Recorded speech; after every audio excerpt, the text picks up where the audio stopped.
don't give a fuck. D, are You the pussy. gangbangers that Buck are Dutcher shooting don't and give a killing little kids that are black in the black community? Listen, are black they people pussy, bullied sir? your Are- ass. Are they pussy? You were too sir? pussy to fight back. D, You got are bullied like a they pussy, motherfucker. sir? You got D, your are they ass whooped pussy? in D, elementary and junior high. Admit are the they truth. pussy, sir? It are they happens, pussy? man. Sir? It's okay, and we're D, sorry. We are are sorry. D, We are they apologize. pussy? D, are they We pussy? apologize. You got Are fucked they up. pussy? You got your Exactly, bitch took. Exactly, We big. apologize You for are that. a typical dumb, When are you gonna forgive stupid, us, Chaotic black, Coon? When you gonna dumb forgive us for nigger. that? You are a When you dumb gonna black forgive us for nigger. that? You're a dumb You black forgive us? nigger, and you are Do proving you it right forgive now, us? nigger. You are Do you asking forgive me us? about a girl. You're Hey, asking. real quick, can I ask a question? Real quick. When you gonna You are forgive us, no. man? Fuck that. Chaotic. We're sorry. Chaotic. You are I'm a here to dumb apologize on black behalf of all of nigger. our people. You Your are a people dumb too. black On behalf of all our people, where you we're at? Because this sorry. boy Fucking triggered. you up, man. You It's Chaotic. traumatic. I Chaotic. understand. It's traumatic. Chaotic. My and guy, I it's asked you traumatic. about drug dealing in the black community, about blacks selling crack and Yeah, shit. the to our meth own dealers people. that are Chaotic. white. Nigga, You're you right. didn't say a The fucking meth word. dealers that You are right. called me a The pussy, crack nigga. dealers that are white. And You're then right. you said, "Oh, you got a girl." Drug dealers. What do black typical people sell? nigger Weed? response. It's Black a people sell Chaotic. Hey, marijuana. chaotic. Hold on. Wait a minute. Wait a black minute. Wait a minute. Real quick. nigger Sorry, response. Hold Chaotic on. Hold Coon. on. Wait a minute. Wait a minute, Dumb bro. black Wait nigger a minute. response. Wait a minute, chaotic. You Hold triggered. on. Hold on. Hold on. Hold on. Wait a minute. Wait a minute. God damn. Can I? What the fuck are you talking about, nigga? Yeah, he Whites are putting triggered. shit. Whites are putting Listen. satellites in fucking orbit. They got a space station in orbit, and you're Chaotic. nigga black Chaotic. ass. Chaotic. Chaotic. You're talking Chaotic. about a bitch, nigga. Chill for a second, bro. Chill for a second. Chill, nigga. Let me ask. I want to ask you a question. I want to ask you a question, bro. I'm done, Dub. I'm tired of these niggas, man. This nigga, Yeah, get the fuck out of here, you hoe ass the, nigga. You said you were gonna go like drug 4 dealers times ago. pussy? Get The your nigger bitch didn't ass say out of here. anything. Nobody He is wants a your punk ass representative here. of You everything pussy that I ass always talk about. motherfucking The punk nigger, motherfucker. he's Get a out of here. Nobody fucking gives a nigger. fuck. Oh, hey, let about right what side you talk. say. Right side talk. Go. Get the Let fuck right side out. talk.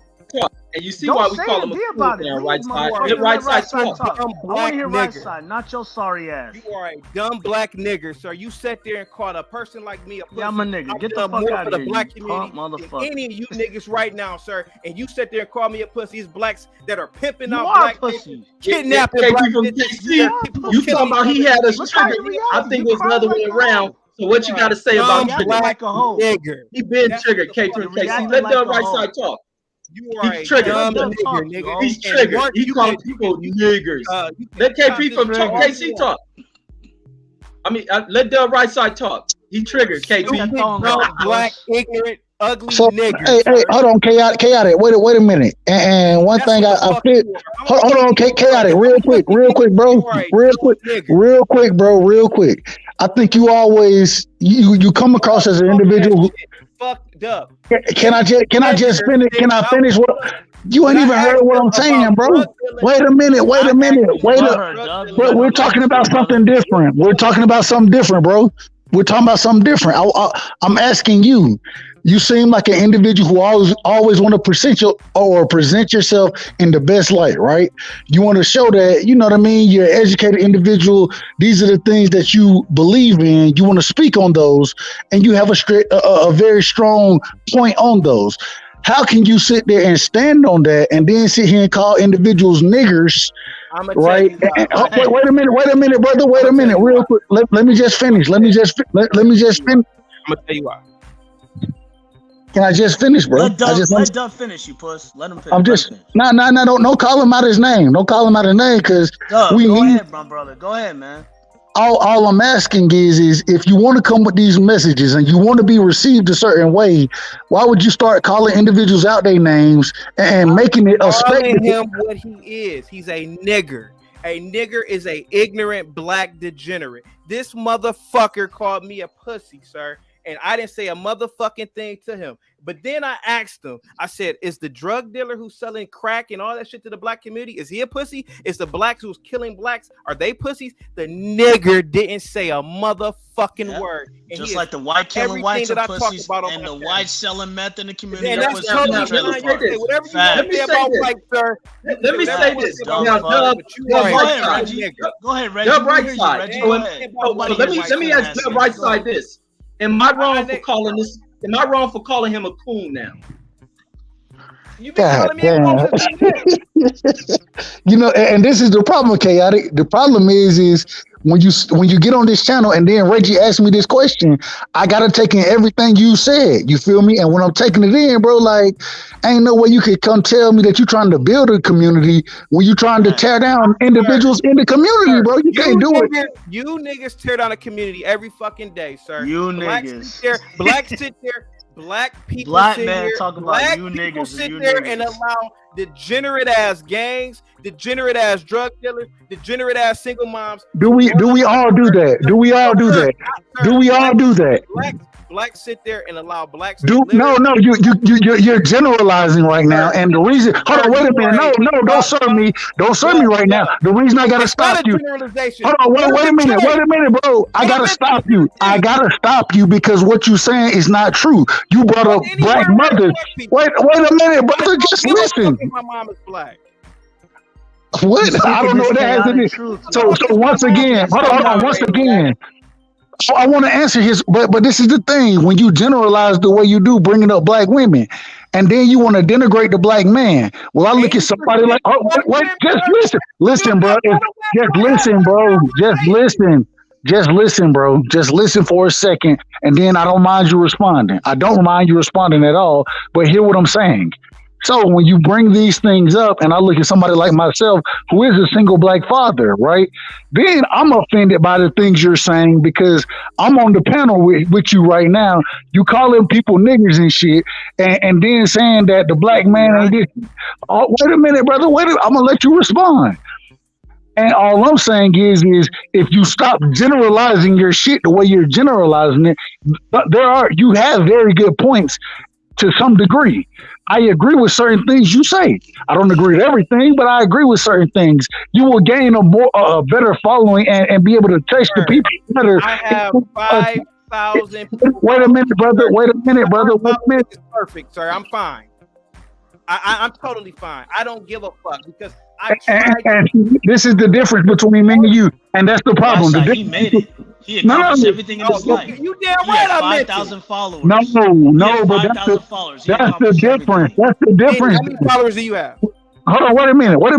That's the difference, though. You trying to be a gangster, nigga. You trying to be a gangster. You ignorant motherfucker. Nigga. Shut up, dummy. Nigga, gangster. Can he get you? Blood. Hey, you a crip or you a blood?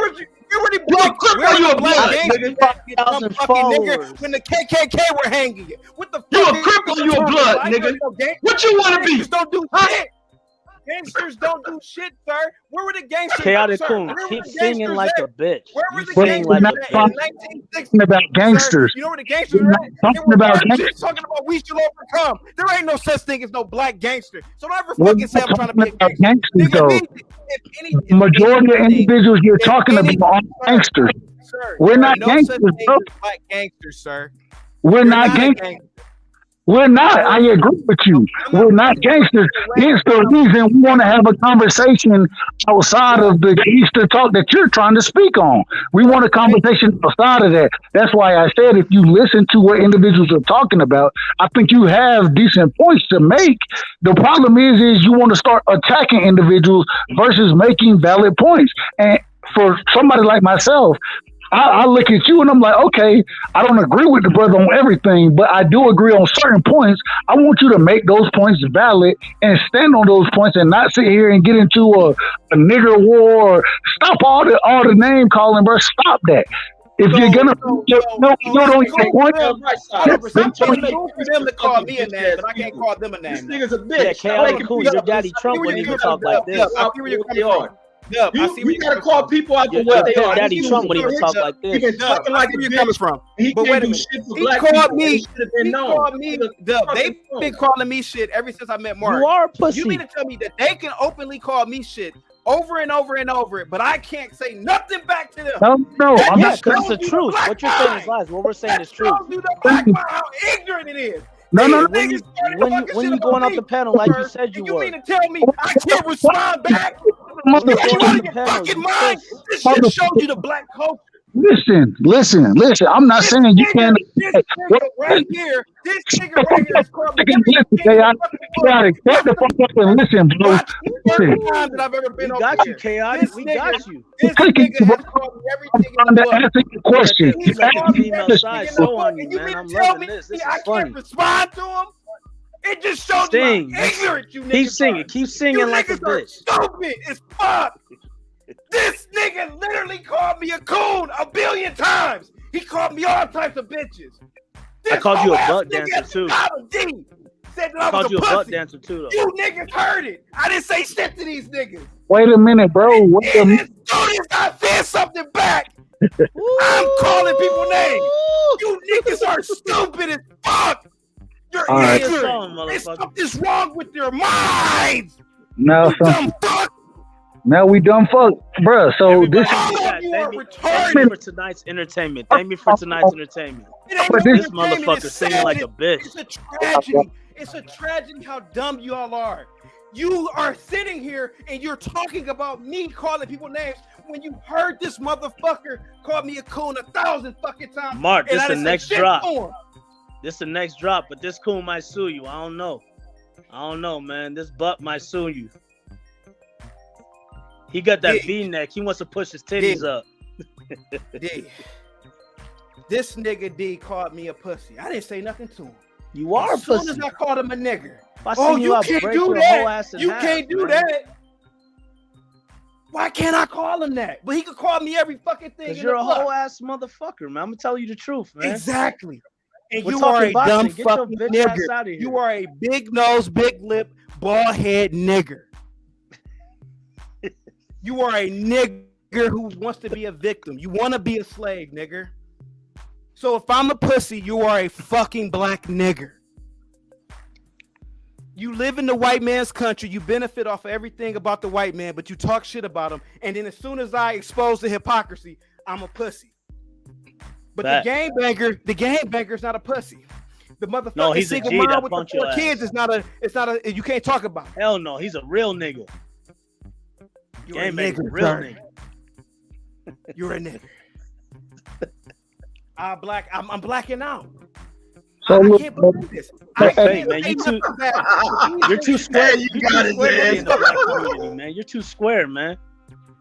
Square. You're too square, man. Okay, where has You not make me square uncomfortable, gotten man. black people, sir? You make me uncomfortable, Where has man. not You a bitch. being square got you, nigga?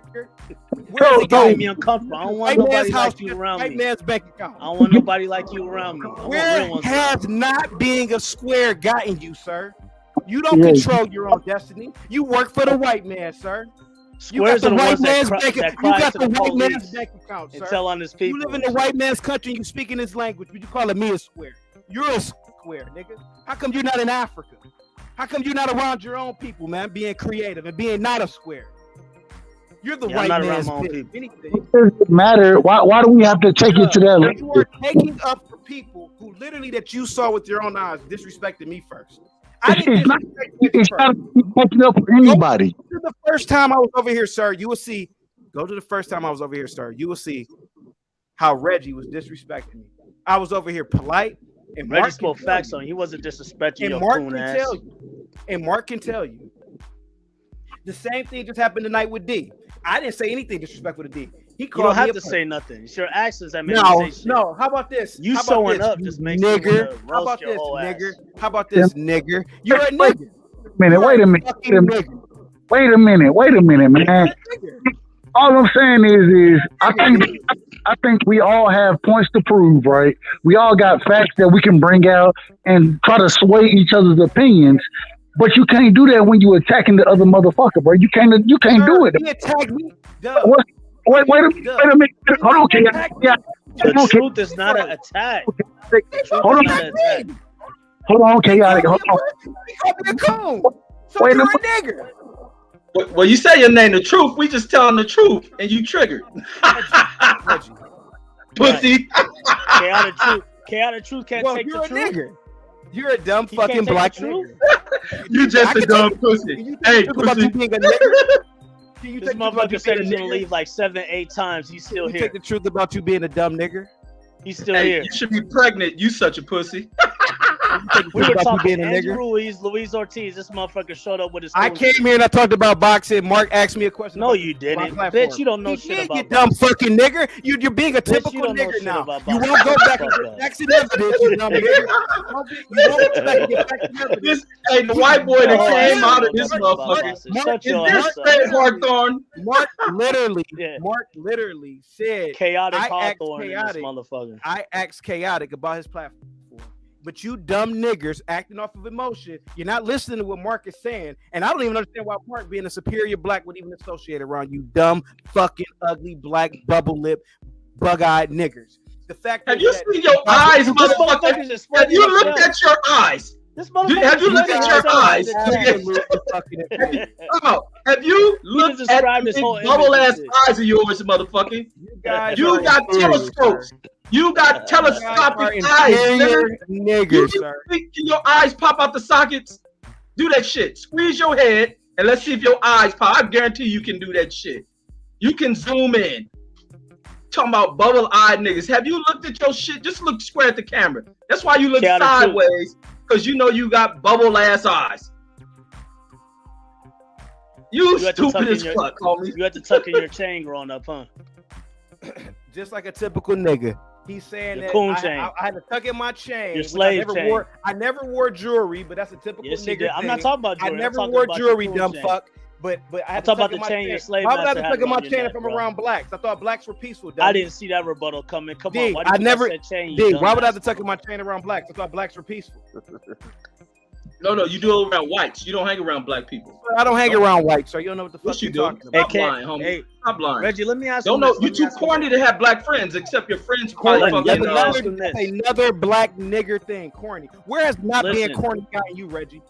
When the Where white has not woman being was corny gotten you in this? What has it gotten me? It has gotten me the liberty of being a fun person, a person where with has wit not to being clown. corny gotten Listen, you, sir? listen. It has What gotten me to connections where, do you have, to where, sir? to where I can come on Resources do here, you control, clown other sir? coons, What clown resources coons, do you point them control, out, Reggie? identify them, Reggie, what identify resources do coon, you control, Reggie? identify Where coon has when I not see being one. corny gotten you, Reggie? No, Reggie, no. where's not being corny got you? You live in a white man's house right now. The white man built your house. You got a white man's bank account. I bet you your car is a fucking white man built car. Sir, where has not being corny gotten you, sir? It's But I think there's black people that work on those production Where lines. has not being corny gotten you? I think black people work on those production lines as well, buddy. Yeah, because they're slaves, sir. Where has not being corny Oh, gotten so you? what are the white employees who work next to them? Are They're those slaves too? Where Okay. has not being Hey, corny chaotic gotten truth. you? I got a question. where has so go ahead, D. when the white woman was fucking you, because I know you can't fuck the white woman. So when she was fucking you, did you tell her to call you nigger while she was fucking you? Sir, that is He can't even answer. Because it's you can't answer because the truth. That nigga been getting strapped on. You Oh, the truth, hey, though, Mark, right? get this nigga off here. This nigga been getting strapped on. She got that strap on, man. Did you do cowboy? You did cowboy Oh on her. man, huh? Brokeback Mountain nigga. You did cowboy on her. You did reverse cowboy, huh? It's just like some dumb black niggas to sit up here and just be just acting like children. That's why the white man called you boy deny it in the 40s and the 50s. Man, That's he why that's dumb black man. asses. Hey, DBevill, you triggering this dude. That's why I called you Dog, boy. I'm telling you, dog, I didn't even know it was gonna be like this. You didn't know it was gonna be like This is that, sir. feminine because- ways. I never thought I'd see, man. Sir, I never thought dumb nigga. man, compared to you Fred, say you something make to a Fred me look like Malcolm because X I for say real. something back to you. For I'm now real. a female now.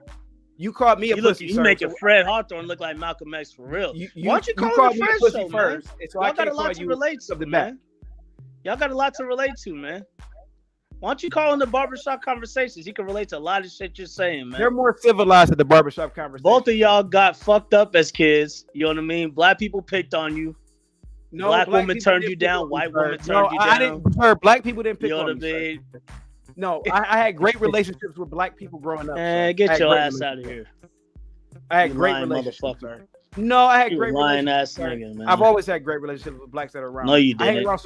around superior blacks like Mark. That's why I can.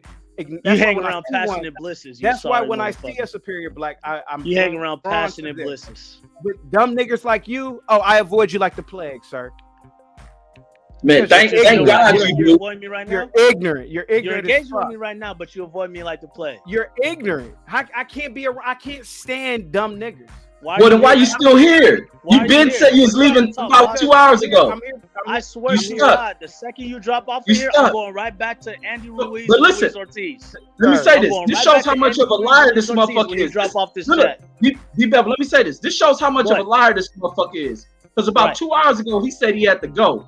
And he was really doing that shit so he can inject them points. He wanted to inject his stupid ass points and try to get out of here. But what we learned today is that the trigger word for this coon is that he's a pussy. And then we find out that white women have been strapping in on him. That's why they're heaven to him. That's why he talked about white women being heaven. Reggie, They've been honestly, strapping this fool and Reggie, tearing it's his like- ass it's My like trigger, my Reggie, it's like that white woman who can't leave my the black trigger man daddy. word She's like, I'm is leaving, not daddy. pussy, sir. And then she My stays trigger anyway. word is seeing you two dumb niggas. That's my trigger He word. says he's leaving like a I hoe. was That's why I patient. called him a hoe I and a was pussy, patient with because you guys. a hoe says she's gonna leave, but she never leaves that pimp. I We're don't- pimping Right. your whole ass, man. Sir, I was We patient got with you you guys. pimping, man. We got you on the track right now, selling ass, bro. Selling ass, bro. You a pussy ass nigga. When you go leave, but you can't leave because you need your daddies. You hoe ass motherfucker. I may what be you a hoe are. ass You a bitch motherfucker, ass but nigga. you're a black So I'm dumb gonna call you what nigga. you are. I may be a black. You Okay, I may be a hoe ass pussy ass motherfucker, but you're a black dumb We're here nigga. talking boxing, but you Yeah, want to but be you're a pimped black- out. but So how we're about gonna this? How let about you this, though? stay You're a here, black and we're dumb gonna nigga. pimp your whole ass out. Sir, you're a black dumb nigger. How about that? He says the same shit. Have you over and realized over. that shit you don't said it- work you over said here? it He says the same shit over Listen, and over. listen. You said the Nigga same don't shit work over and on over. us. You're a black Hey, dumb nigger. Hey, Chaotic Coon, you realize that word don't work on us. It hasn't It triggered us. does. It definitely works on you. 'Cause he's It- talking no, about it hasn't himself. triggered It us. does. It does. It does work on you. But listen, you being a deep pussy. down inside, you really You hurt being by a calling you a pussy. nigger. You being a pussy. You wouldn't is care if I called triggering you a you. bitch, a pussy, but when they call It's you a triggering nigger, you. no, sir. It's what triggering triggers you. me- what You triggers butthurt, me- bro. Open your butthurt, eyes, man. homie. Open them big triggers on bubble your ass phone, eyes, dumb homie. You look like the '96 Mercedes, nigga. Open your bubble ass eyes, motherfucker. This nigga. Bubble The lens, rag top, motherfucker. not the hard top. They ought to put this nigga in the front of a car, man. Fuck. Anything else, Chaotic Coon? What else you got to say? We'll let you speak. Go ahead. Ahmad, that is true. Kigali is the cleanest city in Africa. Is Rwanda. Thank you so much. Go to Ahmad. the chats. Yeah, you've been cooked today, and you taking the No, abuse. I wasn't cooked, sir. You getting abused like a hoe would. I didn't, sir. You got No, I smoked. Take your bitch getting ass abused V-neck like a ass hoe out of would. here. Push No, your, D, push I your didn't get titties up in smoked. that V-neck, you whole ass motherfucker. I don't have titties, sir. I'm actually in great Yes, you shape. do. You sir. I'm wearing a American. V-neck. V-necks are for girls that have titties. It's not a V-neck. Sorry, it's not a V-neck, dummy. It's a V-neck. It's a It's slit not in a there V-neck. that's a V-neck. It's a slit in there that's a V-neck, Okay, dog. sir, it's not a It's a V-neck. And they got a It's a V V-neck. turtle. A V turtleneck. V-neck. Get your ass out of Got here. the V turtleneck, man. Get your Everybody in ass the chat, out this is there. why white men used to call black people boys, because they act like little kids. Look at Reggie. He's 40 years old. He acts like a little boy. Look at D. He No, acts no, like Reggie a little Reggie just kid. still Reggie, you're cool. a 40-year-old. You're a 40-year-old, but you have a 12-year-old's body. I mean, 12-year-old mind. Yeah, oh, listen to that gay shit coming out of you. Come on, homie. Get out of here. Hey, it's D, already you're like a exposed. 13-year-old kid. The homosexuality is coming out of you. And I hope your viewers are here to see what they've been listening to. Straight bubble-eyed homo. Sir. This is why the white man used to call black men boys. No. Don't come back to the white men. Let the white men say that. Let the white men say that. No. Let the white men say that. You're like little kids. What you need to go and get therapy for is maybe they can heal I don't you. need to get therapy. Because you like boys. You need to go to that church. That little, I've been delivered. You need to go to church. I've been delivered. You that motherfucker. Go find that damn preacher that I'm delivered boy went to go talk to, because you still like boys. And you need to go find them. Pussy. Boy. This is the reason why white men called African American males boys. No, let the white man say it. Let the white man, not no nigga with nigga with woolly mammoth hair should be speaking about what white people say. Why are you talking about my You got African- a stink motherfucking hair. Look, this nigga got a stink animal hair. Shut the hell up, nigga.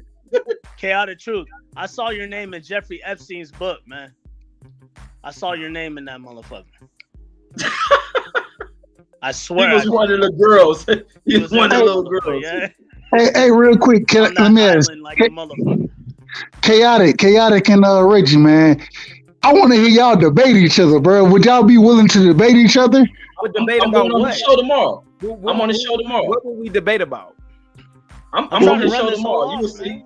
No, don't say what we'll debate about. I'm on the show tomorrow. You beam me in. Reggie. What time? Hold on. What time is the show, Chaotic? I want to come on too. My shows are at 8:15 Eastern Standard Time, but I don't think Reggie is intelligent enough to come to my show. Actually, No. Don't make excuses. Nah, Reggie a smart brother. He's a smart brother. He's a smart brother. Let him defend himself. Respectfully. You're smart enough to come to my channel. No. But you can think that, but let him defend himself, bro. Let him defend himself. Don't be scared. Let me on the show. I'm there. He's scared. And I want to show up as well. I think I want to show up more to listen, but I think it'll be a great debate between y'all. But they got to be structured. You can't just be muting the brother. You feel me, Chaotic? The same way Mark ain't been muting you. You got to let Eric go ahead. My bad. I gotta ask you, what do you think that I, being a superior black? Oh, you said what? You being Hold on, Reggie. Hold on. Let him finish. I told y'all. Let him finish. The first time I met that nigga, I told y'all he was gay. Dub. Can I ask you? Chaotic Truth is a bottom boy. What? He just admitted in front of everybody. What would I, being a superior black, what possibly could I have to say to this man in terms of a conversation? He can't comprehend. He can't talk about anything other than boxing. What can he talk about? He showed a video, a crazy video, said all white people were destroying cities. He doesn't use logic and reason. This motherfucker said one opinion on the Andy Ruiz fight, and then he went straight to his coonery ways. Andy Ruiz fight. I said I don't watch heavyweight boxing. When we rebuttal and clap back, he gets in his little bitch hole ways. About That's boxing? why I called him a pussy. That's why I called him the bitch with his titties up in the V-neck. That's why I called him a hoe, because he reacts like a hoe. This dude screamed and cried. But he shouldn't be. But we shouldn't call the nigga. We shouldn't call him a hoe, bitch. We shouldn't call him none of that. Right side, man, be violent. Shit. Why I gotta be violent, bro? I'm trying to build, bro. You can't deal with violence. You don't deal with violence. You build. Right side, I don't know why you don't get it. You don't hear this? Reggie, I don't have to agree with him to build with him. I don't have to agree with him, but I can still build with him. There's disagreement and there's flat out coonery. I'm not gonna look for reason with a coon ass nigga like this. There's no reasoning with a sick, fucked up mind buck dancing ass nigga like this. Yeah, you're buck dancing every day. You pay your fucking white man the mortgage on your house, your car note. Every time you live in the white man's country, sir, you're buck dancing every day. You work for Don't do that. It's functioning in a system that works, buddy. He's laughing because he knows he works for the white man. How come you don't work for? How come you don't work for black? No. It's functioning in the system. The same way if I work. You don't know if my boss is I own my car. Name me the black business. I pay mortgage like everybody else. Name me the. No, bro. We're trying to build with each other. Name me the black business that you work for. Right side. I can't build with this bitch ass nigga. Name me the black business that you work for right now, D. What is the name of the black car that you drive right now? I'll tell you the black business I work for. You are it's just. Called, you are just. Let me tell you. Can I explain? Can I explain the black business I work for? Explain what? How can you explain? Explain what? I'm explaining it right now. You buck dancing asshole nigga. Let me explain it. What's the name of the car, sir? Ready? I'm gonna tell you the black business I work for. What's the name of the car? It's called YouTube with my 5,000 followers. Sir, what is the name of the black business you work for, sir? It's the black business?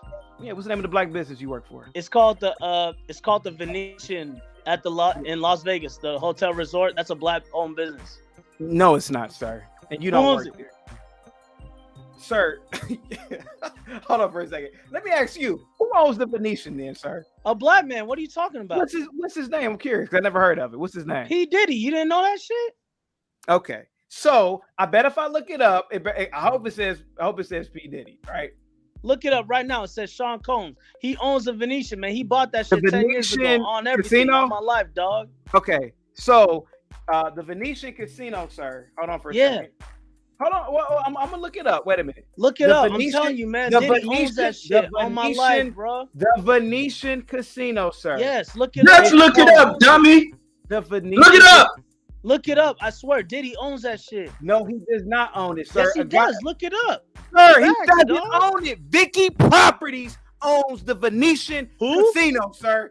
Vicky Properties is a publicly traded company, sir. Diddy owns that. Diddy owns that company, dog. He owns that company, man, on everything. Sir. He owns that company. Look it up. Look up the owner. Sir. Bro, the I swear to Venetian God, I ain't lying to you, Casino man. is owned. It's a subsidiary of the. No, I ain't lying to you, man. Diddy owns that shit on my life, man. Diddy owns that shit. What are you talking about? You lying to me, man. No.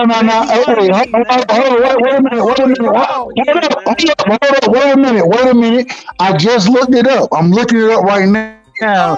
And according, wait a minute. Accordingly, it says key people. When I look up Vicky, VICI Properties Incorporated, right? When I look that up and they go to the CEO, it says the CEO is Edward B.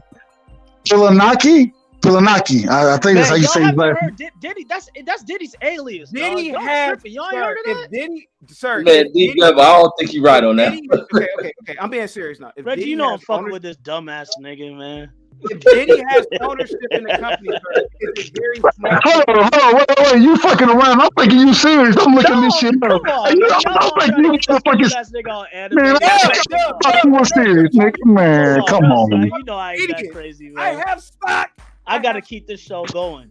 It's actually Apollo Management. Adelson, the biggest Republican donor who died, he sold it to Apollo Management. That's all.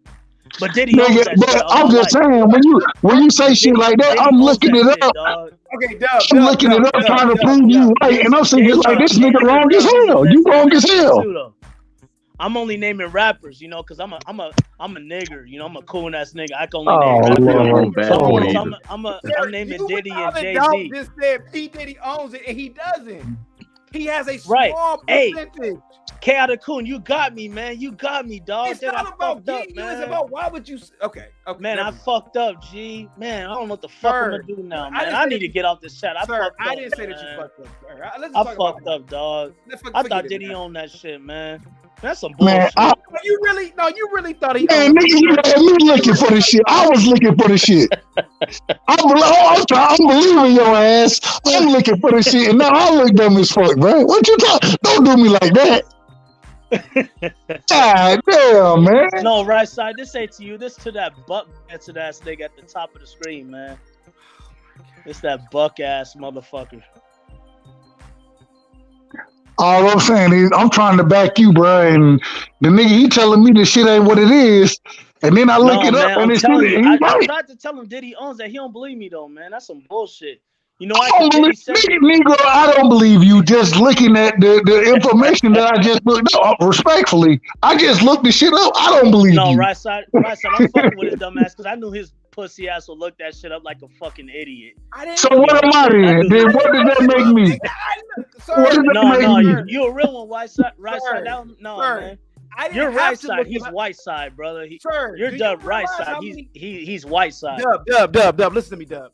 When this nigga said that he works at the Venetian, sir, do you know how many casinos are subsidiaries of larger companies that are publicly traded? That's why I automatically went to Vicky. I have stock in the damn company. You do, but you're on YouTube bragging about 5,000 followers. Damn, this is a Fred ass nigga. This is a Fred Hawthorne ass nigga. You got all this stock, but you out here. I don't have a lot of stock, nigga. That nigga got one share. That fool got one share, dog. That shit went up from $5 to $30. Bro, if that nigga got one share in Vicky Promotions, that's one more share than I have. Respectfully. Respectfully. He basically just gave him free rent. That share ain't gonna turn into shit for this dummy. He just invested because he heard his white friend say it. That nigga gonna be one of these niggas that lose in the market. Every dumb nigga want to follow along what they hear by his superior whites that tell him, but this nigga ain't gonna get shit in return for it. He just wasted his money. He just Sir, wasted his money. Anybody can own shares of stock, sir. It's All only right, so how much $30. your shares went up? Or are you losing? Yeah, how much money in the I shares? think you're losing heavily on So that say, stock. wait, you own You're 50 losing. shares, so say how much you own in the shares so I can look it up and correct you. No, he's losing on it. And like I said, he ain't making no money off this shit. $30 a share, sir. It's not that much, sir. I got shared. So how much have you lost on Name the it? price. How many Sir, shares? How much have you lost on it? I will say this. I will say that's probably why he don't fuck with. He probably don't fuck with buying because if you're looking at the stock market, when Trump was in office, the stock market did much better than when with Biden in office. Respectfully, No. Biden doesn't control the stock market. When Trump was in there, he let a lot of bullshit regulations fall apart. Billionaires control that shit. And these monkey ass fucking business people ran the fucking muck. I'm not disagreeing with you. All I'm saying is, don't play that Trump ass kissing shit because Trump fucked a lot of shit up. I'm not. Wait a minute, but Reggie, I'm not agreeing or disagreeing. All I'm saying is when it came to certain stocks, not all stocks, certain stocks. Yeah, if you was in when Trump was in, you was able to benefit off of it. Versus now with Biden being in, you can't benefit off of it. I'm not saying any specific stock. I'm just saying for certain stocks, that's how this shit is happening right now. It is what it is. You're getting a correction in the stock market. Trump fucked up this whole market, and not just solely Trump, but most of what Trump policies of deregulating shit fucked the market up because none of this shit made sense for the Dow and NASDAQ and all this shit to fucking just run up when the whole country shut down. That right there should have showed people there's a fucking problem within the market. And now you're starting to see the market set itself backwards because they fucked everything over. Trump didn't benefit for nobody. He failed the system. And then and I ain't gonna even just blame it on Trump. There's a lot of shit that happened that was out of his control, but he could have did better shit to control it. But he has zero leadership skills, zero leadership qualities, and he can't have them because he's a crybaby. Mark. Go ahead, you're on mute, sir. Go ahead, fam. Mark, this is probably my last time coming over here, and not bullshit. You lying ass motherfucker. Hold up. See, look, now if I knew that, I wouldn't have let that go on that long. Mark. It's not you. It's not you. It's not this panel. No. I think it's probably best for me. Off, man. I think it's best for me. I think I'm just gonna divest to white people. I can't. Mark. No, stop. Now look, he talking to me now, so y'all talk to him off. Just said he was for real. He said P. Diddy owns the Venetian Casino. You have to come off mute just to laugh. He doesn't realize that most of the casinos are owned by one or two companies. He doesn't realize that these casinos are subsidiaries of a larger company. I tried to explain it to him. I said I own stock in the company. I didn't say I own 1 billion shares. I may own 1 share. Then he clowned me about it. Mark, I can't take this from blacks, man. I can't. Like other groups of people don't act like this. Man. I'm gonna email you, man, and we gonna. I rock with you. And D, listen, I think you're a cool dude, man. And Reggie, you're cool, man. I gotta dive that. You on Instagram? Hold up. Right side. You don't have to come off mute. Right side. You don't have to come off mute. You're cool too. I've been quiet for a long time. You're cool. Do this now. I'll let y'all go. I just think that it's about time for me to dive. Are you on Instagram? You're on Instagram? I am, man. What's your IG? Plug your IG. It's Chaotic Truth Podcast. Chaotic Truth Podcast. And your YouTube channel is? Chaotic Truth Live. And the email is chaotictruthpodcast@gmail.com. Mark, I really believe, Mark, that no offense. I mean, I know boxing has a certain niche on YouTube, and it's a very popular niche. But Mark, get away from these niggas, man. Say it again for the people in the back. Get away from these. I don't want nobody to say shit. Look, I can't even get my drive. Everybody want to jump in the show all the time. When I mute your mic, bro, stop coming off mute. Let me host my motherfucking show. I let y'all cook, but let this conversation flow. Cause I got to get them out of here. Go ahead, Chaotic the Truth. Say it one more time for the people in the back. Listen, I don't have a problem with these dudes. No, I need my drive. Mark, hey, look, I need that drive. Hold on, Chaotic the Truth. I need the drive. I need you to say, Mark, I need you to get away from these niggas. Look, Mark, hold on. Let me reset it. Okay. See, they took my moment away. Okay. These niggas don't even know how to control themselves. They're animals. They're animals. Yeah. Go. Mark, think it's about time for you to get away from these niggas. Mark, they're keeping you behind, man. Listen, I know y'all talk about boxing and it's a cool niche on YouTube. But Mark, there is something that is wrong with our minds, the black man. I love it. I go. Mark. I don't think that I'm better than anybody. I don't think that D is inferior to me. But listen to what he said. He said P. Diddy owns the Venetian Casino. And I'm thinking, wait a minute, that can't be possible because these casinos, these are pretty much owned by one conglomerate. And I know P. Diddy doesn't own the conglomerate because we're talking about $30-40 billion. Even after I told him about the company, how it was publicly traded, he still was cackling like a hen. But this isn't unique to D or Reggie. This is unique to black culture. You tell the nigga something. The nigga just, well, ain't true, nigga. Ain't true. It is true. You niggas don't own shit. You're workers. Even P. Diddy's a worker. And it's nothing wrong with admitting these things. I'm not a coon. But lying to ourselves is going to keep us behind. Guys, sorry for interrupting your boxing conversation. I tried my best. I haven't really been following boxing. You did good when we was talking about boxing. I don't care what they say. I thought you did a good job. But Mark, when I see a person like you, I see the kid who was in an inner city school. He knew calculus. He knew trigonometry. He knew this. And he was hanging around niggas who were in remedial classes. And they were bringing him down. This is what I see when I see you on your channel. No offense to you, sir. You got Reggie up here. This nigga about 6 foot tall. He talking about the white man. He don't like me. Then you got this nigga right here. He lying about P. Diddy owning a casino, which I know he doesn't own.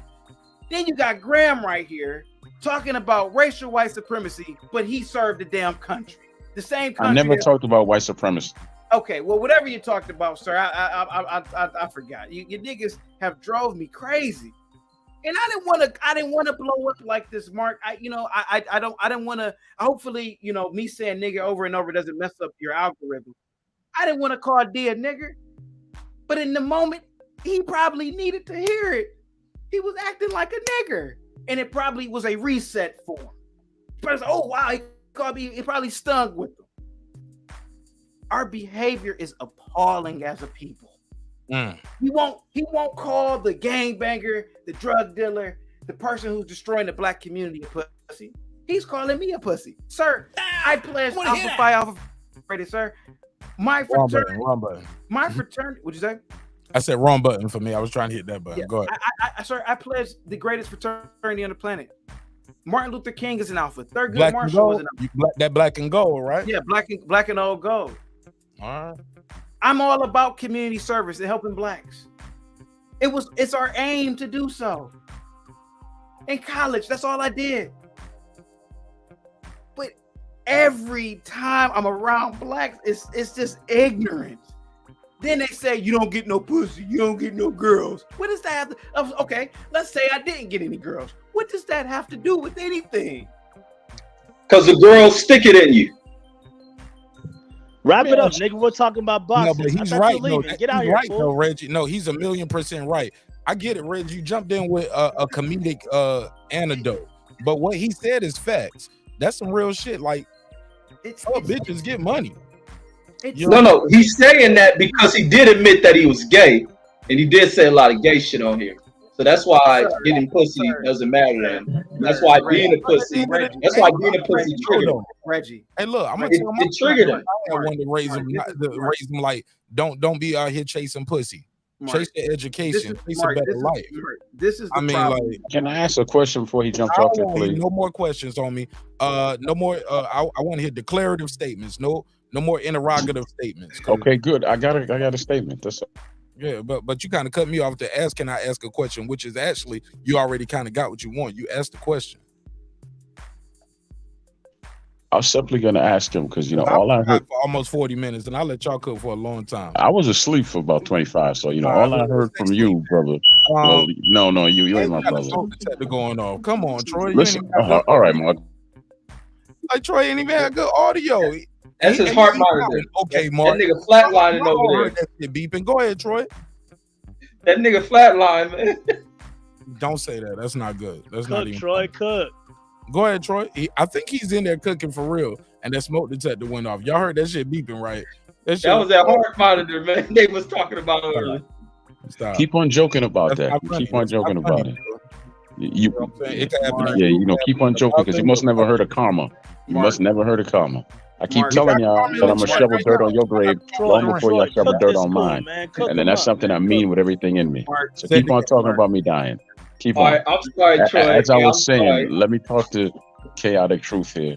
Get him, It seems to me that you have an issue with black people because, see, when I came out and asked you about the Capitol and those terrorists that attacked the Capitol, killed the cop, and they attacked police, you never answered the question. You went right to George Floyd, and you kept saying that black people this. Crime is not a black thing. Crime is a everybody thing. So, what is your issue with black people? Why do you hate yourself so much, man? That was my question. Sir, my problem is that I love black people too much. Stop if it. I hated black people, I wouldn't be on here. Let them answer. Yeah, I wouldn't be on here talking to you. I wouldn't be doing the things that I'm doing on my channel. It's because I love black people. Sir, I love black people more than you do, sir. How come you haven't changed your name to an African name? How come you haven't learned Yoruba, Igbo, Lingala? I am Yoruba, idiot. Oh, you I asked am the Yoruba. question. Let him speak. Okay. Troy. Well, why do you Let have him Graham speak. right That's there? what if happens, you're Yoruba? How come you don't have a Yoruba name? Sir, I love black people more than you do, sir. Okay? I have done things in the black community, sir, in a weekend that you haven't done in a lifetime. Now, I understand you may have served the country by the profile pic, but sir, I have volunteered in the black community. I have taught in the black community as a teacher. I have done so many things, sir. Sir, you're talking about a riot that happened at the Capitol, one building. I'm talking about a nation that was destroyed off the pretense of an incident that could have been avoided. Now, nothing can justify that man's death. But here goes a culture that supports this man when in fact that we should say that we need to shame the crackhead from the get-go. We need to shame the drug dealers. We need to shame the baby moms. Maybe if we shame these people, they wouldn't exist to get in that situation as a George Floyd. Sir, I think my contact is coming out. I think it popped out because when I was screaming. Sir, the big double ass eyes, nigga. Go ahead, man. Sir, go ahead. Land your plane, bro. All I'm trying to say is, sir, is that when Mark asked me, and I told him, hey, I do, conservative stuff, yada, yada. I was just talking to Mark. I wasn't talking to y'all. Okay? Whether my pugilistic knowledge is advanced or not, and I never said it was, means absolutely nothing. I tried to engage in the conversation. But Reggie, acting like a 10-year-old, like most black men do, he disrupted the conversation, really. And then D called me a pussy. And then I asked D, I said, D, is the man selling crack in the black community a pussy? He says, well, what about white men selling methamphetamine? Well, sir, why would I care about what whites are doing to other whites? I'm not white. I don't care. I care about the black community, as I should. Now, maybe I shouldn't have called D a nigger, but maybe he needed to hear that. Maybe he needed to hear that. Because these things happen. And it's not just with D. It's not just with Reggie. It is you go to state, blacks are pretty much the same. It's like being in hell, being around you. And when I see a person like Mark, who probably has an IQ of 150, and for the life of me, I don't understand. How does he deal with these niggas? They're niggas. But I understand it now. Just like when I was in school, for some reason, all the dumber blacks used to hang around me. Maybe it's because they were looking for a leader figure. And you maybe ain't no that's damn what it leader. is, has always been. They whooped your ass, boy. Sir, I never got I ain't gonna lie to you. I got beat up in the second grade by a girl, but nevertheless, I ain't gonna lie, I deserved it. She was like, bitch. Yeah, she I ain't gonna lie to you. But other than that, sir, I think that people like Mark are perfect at managing niggas. Mark, you do a great job at it, man. D is a nigga. Reggie's a nigga. Dub is cool. But sir, these men, their brains don't work like you and ours. This nigga told me that people didn't own the Venetian casino. He doesn't know that the Venetian casino, like thousands of other casinos, are owned by a conglomerate company. Small head. Diddy owns that conglomerate. No. Okay. Listen. I'm done, Mark. You have a good night, Clayton Bisbee. You have a good night, and yeah, and I wish you the best. All right. How come you're not in Lagos, sir? How come you're not in how come you're not in any other parts of Africa, sir? Why aren't you there? Sir, because Africa's a shithole. Yeah, there you go. Thank you very much. Okay, so I cannot wait until you get your moment. I'm not coming to your show because you hate yourself. It's plain as the nose on your face. You hate the eyes you got. Hate the nose you got. Hate the lips you got. Hate the skin you got. Stop flirting, Troy. You flirting now. You just hate everything about you, don't you? Troy, stop flirting. You just hate every single thing about you, don't you? Troy's like, you hate your mother. You said that you love black people and this, that, and the third. No, hold on. Now, seriously, you said you love black people, this, that, and the third. And then you did this, you did that. All you've done tonight was call people niggas, tear down. As a human being, I don't just tear down one group. If you wrong, you wrong. I don't care whether you white, black, Asian, or whatever. You just wrong. Listen to me. You attack black people for every single thing that's wrong in the world, but you can't tell me one black nation that ever started a world war, can you? They're not smart enough to do it. Y'all niggas worship him. The blacks weren't smart enough to start a real war, sir. They didn't have the brains to build. Africa's the richest country in the world, man. Africa's the richest country in the world. Niggas didn't do nothing with the resources, sir. Why are you lying? The niggas had rubber, they had coltan, they had gold, they had diamonds. The niggas didn't do nothing with the resources. Nothing. The niggas had iron ore. Mark, look it up. The niggas had iron ore in the mountains in South Africa. The niggas had. You need to take an enema for your soul. That's what you need to do. You need to take an enema for your soul. Mark, the niggas had tens of thousands, if not 100,000 years to use that iron ore, smelt it, and create steel beams and create skyscrapers. They could have did it 50,000 years ago. The niggas were not that bright, and there's nothing wrong pyramids with though. Those and they made that was a unique culture. Other than that, blacks didn't do anything. And why don't you know? They still don't know how they made that shit though. Sir, we don't know how they made it back then, sir. But a pile of stones in Lego form, that ain't really impressive compared to the stuff that we have now. Sophisticated, man. They still can't look. They can't duplicate. Look. They have tried, bro. They can't duplicate that shit today with the technology that they had back then and make it look the same, even at a smaller level. Whether they can do it, okay, bro. Okay. They still don't know how they did that, bro. Pyramid, small head. That's a fact, though. Okay. The Sphinx, they still don't. And Mark. You know why? Okay, Mark. How about this, Mark? Mark, you know how we can answer that question? Go ahead. They probably had blacks like me and you ruling the damn country, sir. You are not a leader. Mark, you are not a leader, man. Blacks like me you are a and follower. You ruling over dumb niggas. Hold on, Mark. Hear me out. Mark, mute everybody real quick. Now, this is what I think, Mark. Y'all just have some discipline, man, bro. This is what I think, Mark.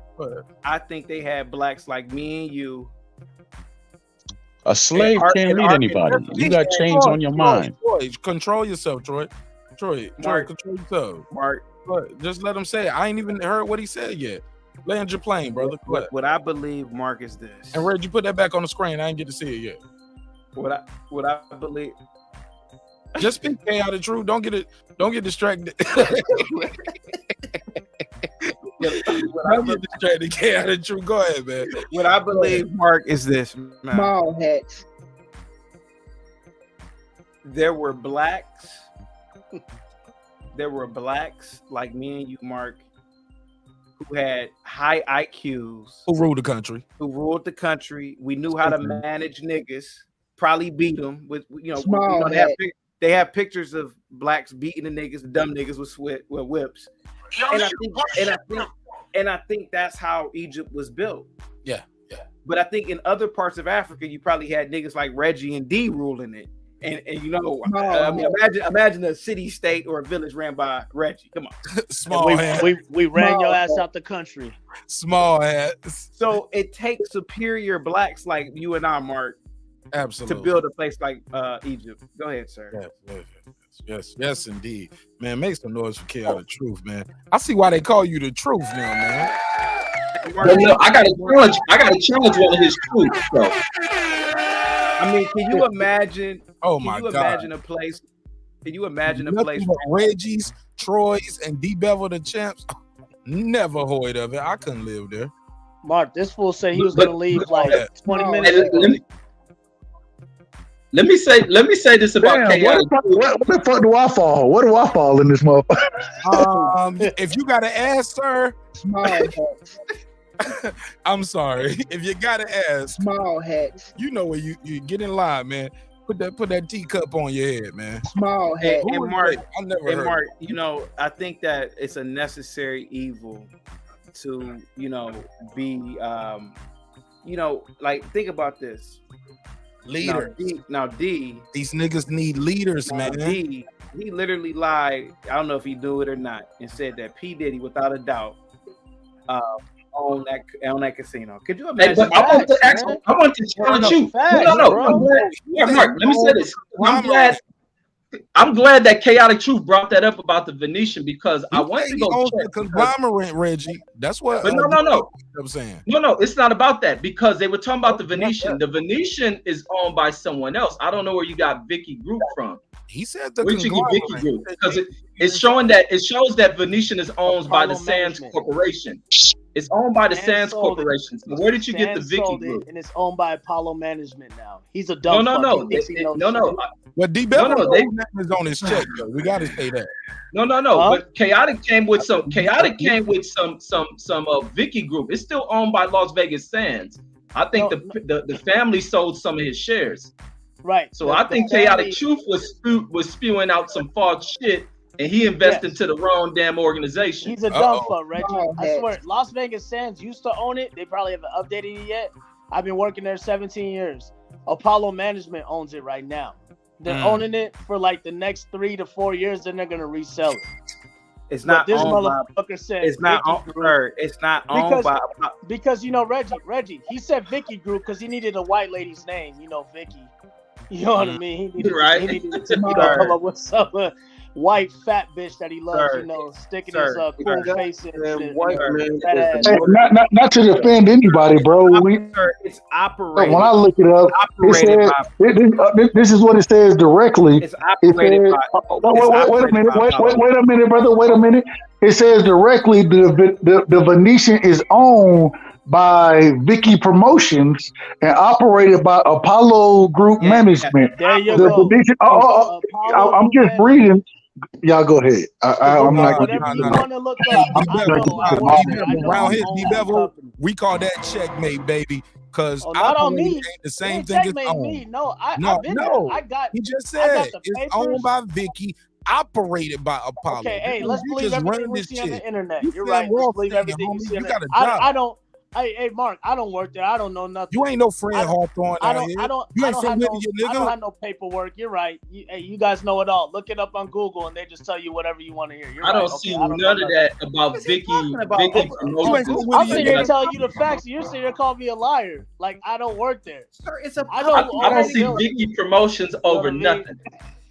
Hold up, nigga. Hold up. Chaotic Truth. You up here capping with the small hats on me? He's capping. Coon's always capped, man. Small hat. He's a cool captain. Mark, get away from these niggas, Mark. We know what you're gonna say, you hoe ass nigga. Get out of here. They're dumb. You know what you're gonna say, dog. You said 30 to 40 minutes ago you were gonna leave, and your ass is still here. We're trying to get back to Andy Ruiz. You leaving that, puss? You leaving yet? You leaving yet? Chaotic Truth, you are smart. And I just would like, first of all, I just would like a little tax information before you leave this panel.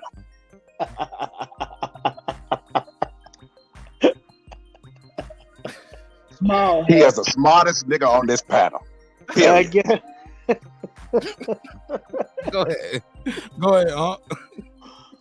Can I get some stock information before you go chaotic? I am not a licensed broker, sir. I cannot give out any information, but thank you for what the fuck? asking. Yeah. I love you may be white in spirit, but you have niggardry strong in you, boy. Give me some goddamn information. Please. That's man. That's right there. He look. Just do stock options. That's a great way to wait. Stock options. Yeah. Hold on. Let me get a pencil. Yeah, stock options. Yeah, just do stock options. They're very volatile, but I think that you would do great at them. Yeah. Invest in may I also add, you are a beautiful person with beautiful hair. Very beautiful hair. Mark, I'm about to get up out of here, man. No, you're not, you whole ass. Your ass gonna stay right there. Don't call that man no name. Stop that right now. Stop you're that. Right, you're right. Hey, sorry, my bad. I love when he raises his eyebrows when he makes his point. It just makes the point so beautiful. My bad. You're right. You're right. Mark. Yes, sir. You ever watch Star Trek? Yes, sir. I have seen Star Trek. Okay. This nigga done lost his goddamn mind. You know what Spock's species is? I don't forget the exact name, but I do remember. I do remember the species. They're Vulcans. They're just one of these superior races. Yeah, they were very special people. Yeah. And you watch Dawson's Creek. Stop lying. They were superior. They were superior. Dawson Creek was a classic show. You must like Martin and all them nigga shows. We're like Spock's character. Reggie and D, unfortunately, are more like the Klingons. Maybe. He watches Seinfeld. I want to hear more about my species. Hold up, y'all. Let me get this drop. Go ahead. Tell me about my species. Mark, these two niggas are I know you guys like talking about boxing, man, but Mark, listen, I think I've lost about 5 IQ points talking to them. So that's why I probably won't be, because I really value my intellect. Mark, I think that you may be losing IQ points when you're around them. So maybe you should like go to Khan Academy afterwards, do some math. You do a great job over here by managing them. Man, I thought you did a good job entertaining as well and getting your points off and being challenged on your points as well and making some good points. I think you walk out of here where people are saying like, who is this guy? I want to know more about him. I don't think you took any L's here tonight. I think this was good for your brand as well. Because your audience want to see you challenged sometimes. They want to see how you perform in I guess a hostile situation with a bunch of these small hats. So I think at the end of the day, you took no L's here, and you're always welcome back. I hate to hear that. It breaks my heart because it makes me feel like if I would have stepped in earlier and just let it go, you would have came back. But I think they burnt you out tonight. They really did, man. Salute to you guys, man. I'll talk to you. I see you guys. Also, keep in mind you had a long day, so I'm not gonna hold you to that. Think about it, sleep on it. That's why God gives us nights. But going forward, next time you say you got to go, I'll do a better job at moderating. But don't let this be your last time, bro. I think you killed it. All right. Absolutely. Thank you so much. Man. God bless. Peace. I made some noise for my guy K. Sure. But so Andy Ruiz, right? Like Andy Ruiz, I think he did a great job.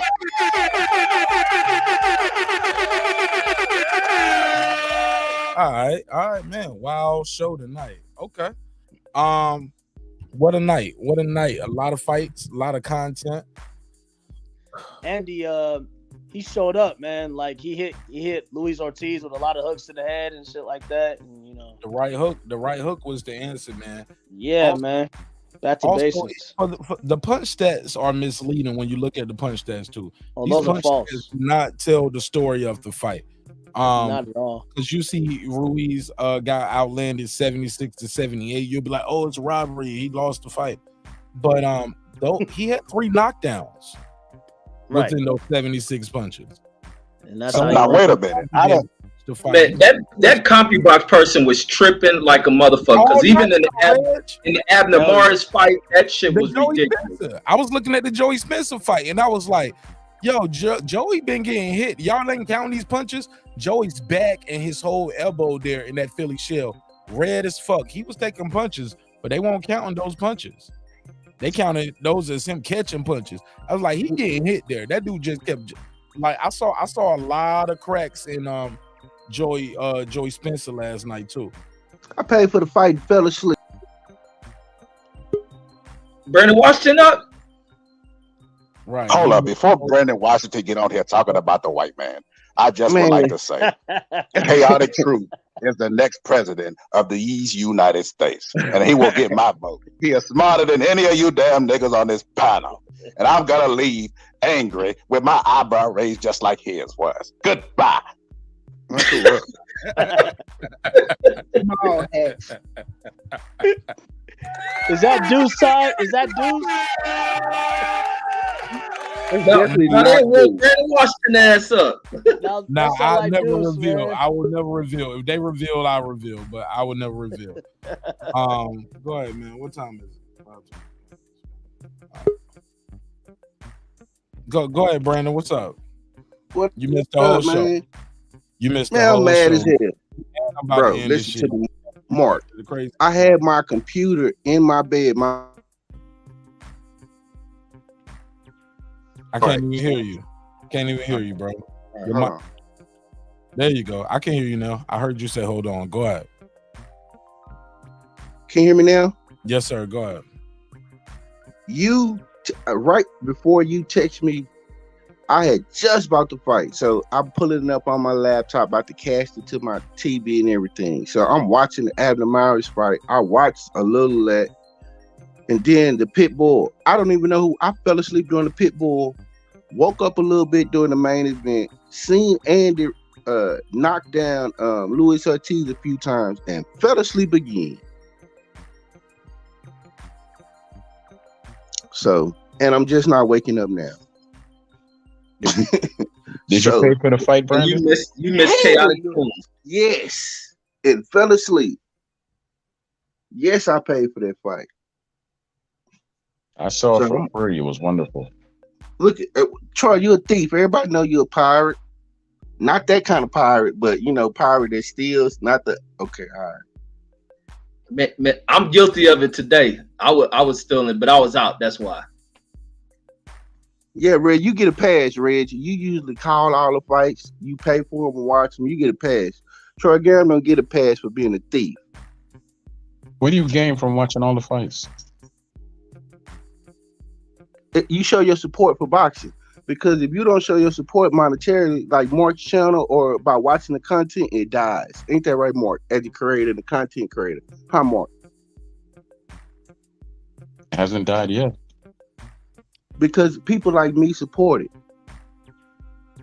We support it. $80 is keeping boxing afloat? Yes, $80 1,000 times, or 100,000 times over, or 200,000 times over. Yes, that keeps the sport alive, of course. Brandon, I ain't paying for that bullshit, man. Man, on a Sunday, I respect. Hell no. That shit was $3.99, man. It was amazing. Updated Amazon Fire Stick. Come get me. PBC, if you listening, I'ma stream all y'all shit. PBC, if you hear me. The Zone, all y'all. If you hear me right now, I'm not paying for shit. You give me what I want, you'll probably, maybe get some money from me. If I get 8 other people to throw in. But $80, y'all better get the fuck out of here. That was worth $80, whether we like to admit it or not. Hell no, was it? Let me finish. You better give me a whole. Go ahead. I'm gonna tell you why I think it was. Because even though I was asleep, my man. Because we used to garbage fights. So you pay $80 and go to sleep on $80, man. Troy, relax. Sit in the cut, Troy. Here's the thing. I enjoyed the Abner Morris fight, the first few rounds. That's why I think I fell asleep, because he was blasting the dude out of there. And then I woke up again and it was a damn draw. So I'm like, man, what the hell? So I kind of watched the fight. Then the pit bull $80 for a draw. Then the pit bull. That's not his fault that he fought to a draw. He looked slick and sharp at first. Y'all need to, man. I don't know what. Okay, well, Troy, tell me a good boxing card. Y'all tell me a good boxing card. Brandon. Hey, DBevill, man, let him talk. Go ahead. No, what I was trying to say is, a lot of times like that was perfect because I think that the PBC might be owning some with those Sunday cards because they really wasn't competing against nothing. I think it was a football game on earlier. I don't know. I forget the teams. And I'm not good. I don't watch football. I do, but I don't. But it was a game on. But other than that, it wasn't a whole bunch going on. I just thought it was a well-produced card. I like the way Fox just produced good card. I don't like Joe Goosen either. He sucks on the commentary. But as far as the way it's produced, the cameras, the visuals of it, I like Fox Productions. I like it. I think it's top tier. It looks like damn near like they use an NFL camera. You know what I mean? But yeah, I enjoyed it, man. Plus, I'm gonna say that anyway. You know, when you buy something, you be like, yeah, it was good. You know, you got to say that to make you feel better about your purchase. So I enjoyed it. That's all that matters. But Brandon, those NFL cameras, they're free, man. They ain't $80.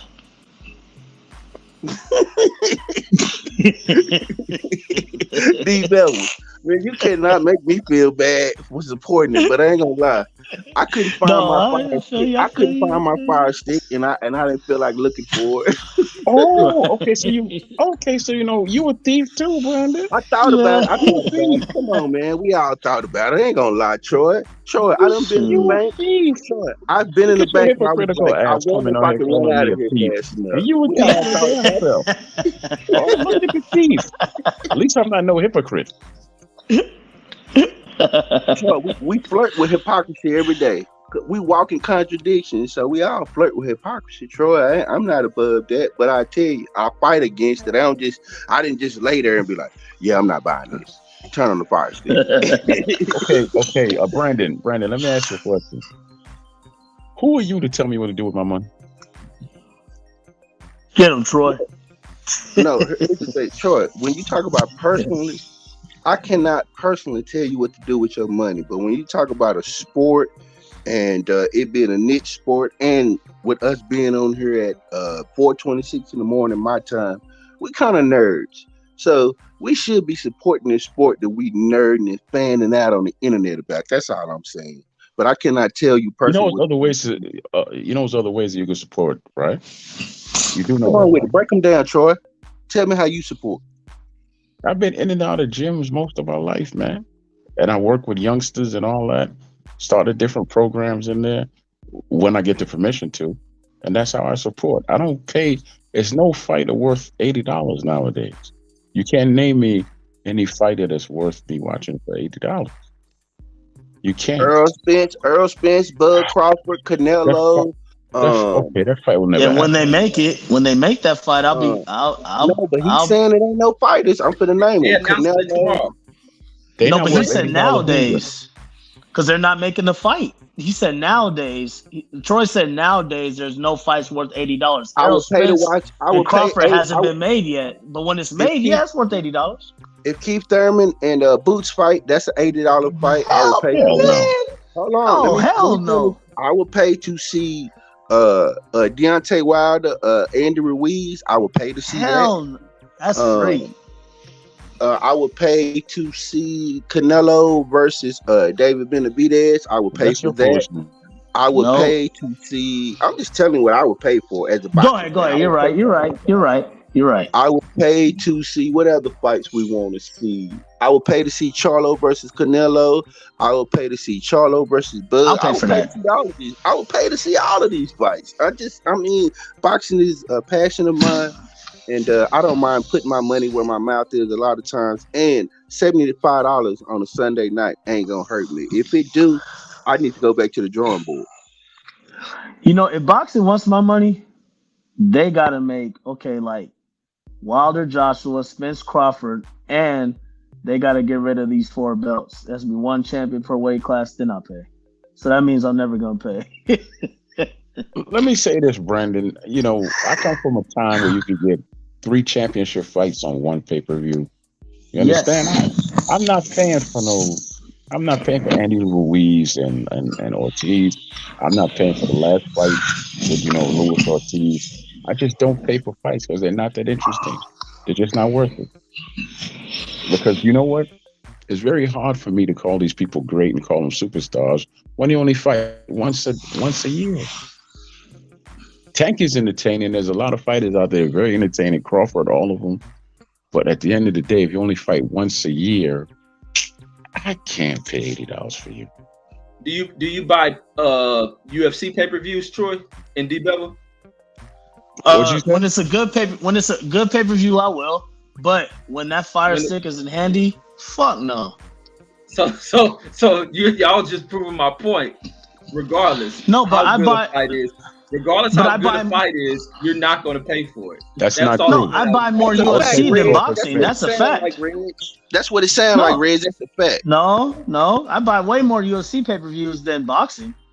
You know what I mean? Now, when there's a group of people that I watch it with, he's throwing like $10, $5, and it comes up to the only $60 pay-per-view that UFC costs, not $80 to $100 like boxing. You know what I mean? And on that UFC card, we get 4 to 5 main events on there, championship fights. You know what I'm saying? So it's like, and there's one champion, and they gotta fight the next guy. The ranking system's legit. It's not bought. There's one conglomerate, like one guy in Dana White that's making these fights. He's the president. He's not the owner, but they make the best fight the best. So I get my money's worth. Just like this fight was on this Sunday. Yesterday was Cyril Gane versus Tai Tuivasa. You know what I mean? I know you guys probably don't know him, but they're ranked heavyweights, number 1 and number 2. And the winner of that fight gets to face Francis Ngannou. And it was a great fight last night. And it was on free TV. But then the next day, there's a heavyweight boxing match. And Andy Ruiz and Luis Ortiz, that's a pay-per-view on a Sunday. That doesn't make any sense. And there's no champion amongst them. And there's no champion. I mean, neither was the UFC card or championship, but it's still like UFC gives us stuff for free on ESPN Plus. Hold up, DBevill. So it's fair for the UFC to not have a championship card on, and you cool with that. But anybody else put on the card, it got to be belts. See, this is the You know why I'm cool with that? Go ahead, and I'm a rebuttal. I'm rebuttal right after you. Go ahead. Okay. This is my thing about boxing fans, man. We so fickle. You know what I mean? Like 1 minute it ain't about the belts. We don't care about belts. Then on the next hand, I ain't watching that fight. It's not a championship fight, meaning ain't no belt on the line. So which one is it, man? Either we're gonna love and support boxing and say that we thank God that boxing was on TV, because everybody else sport be on TV. Baseball was on.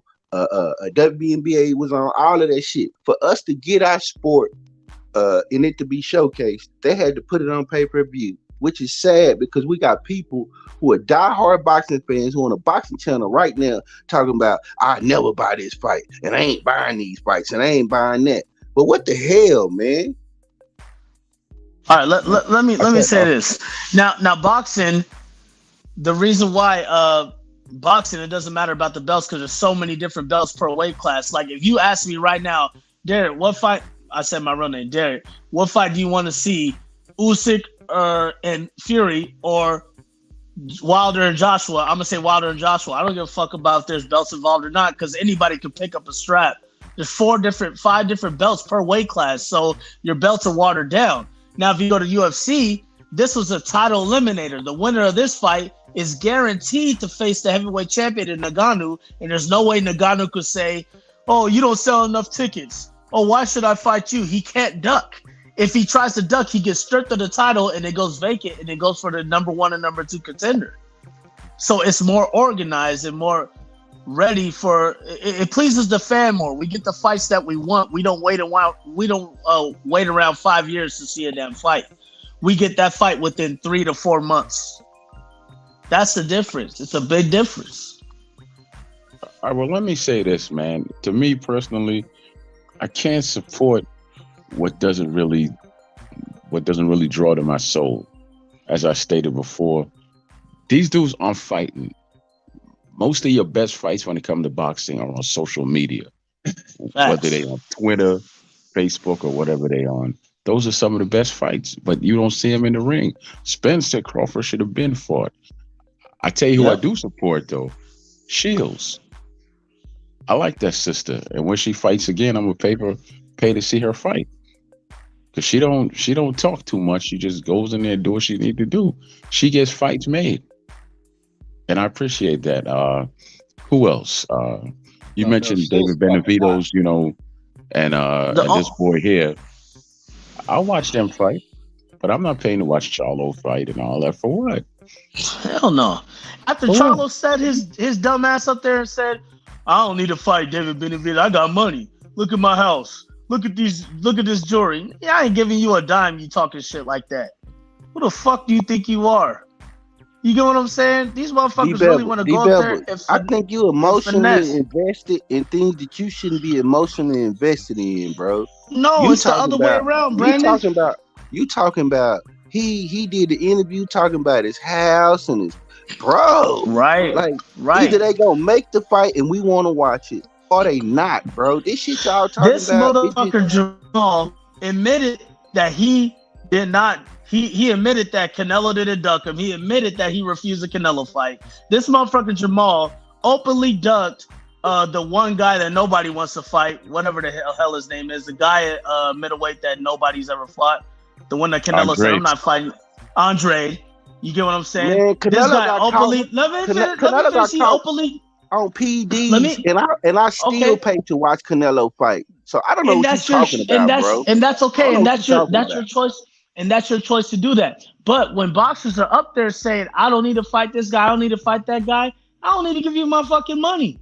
If you want to go in there and fight these easy fights that Maul has been fighting, like all these guys have been fighting, you ain't gonna get my easy money. If you go in there and fight the hard fights, the other champions that we want you to fight, then I'll think about it.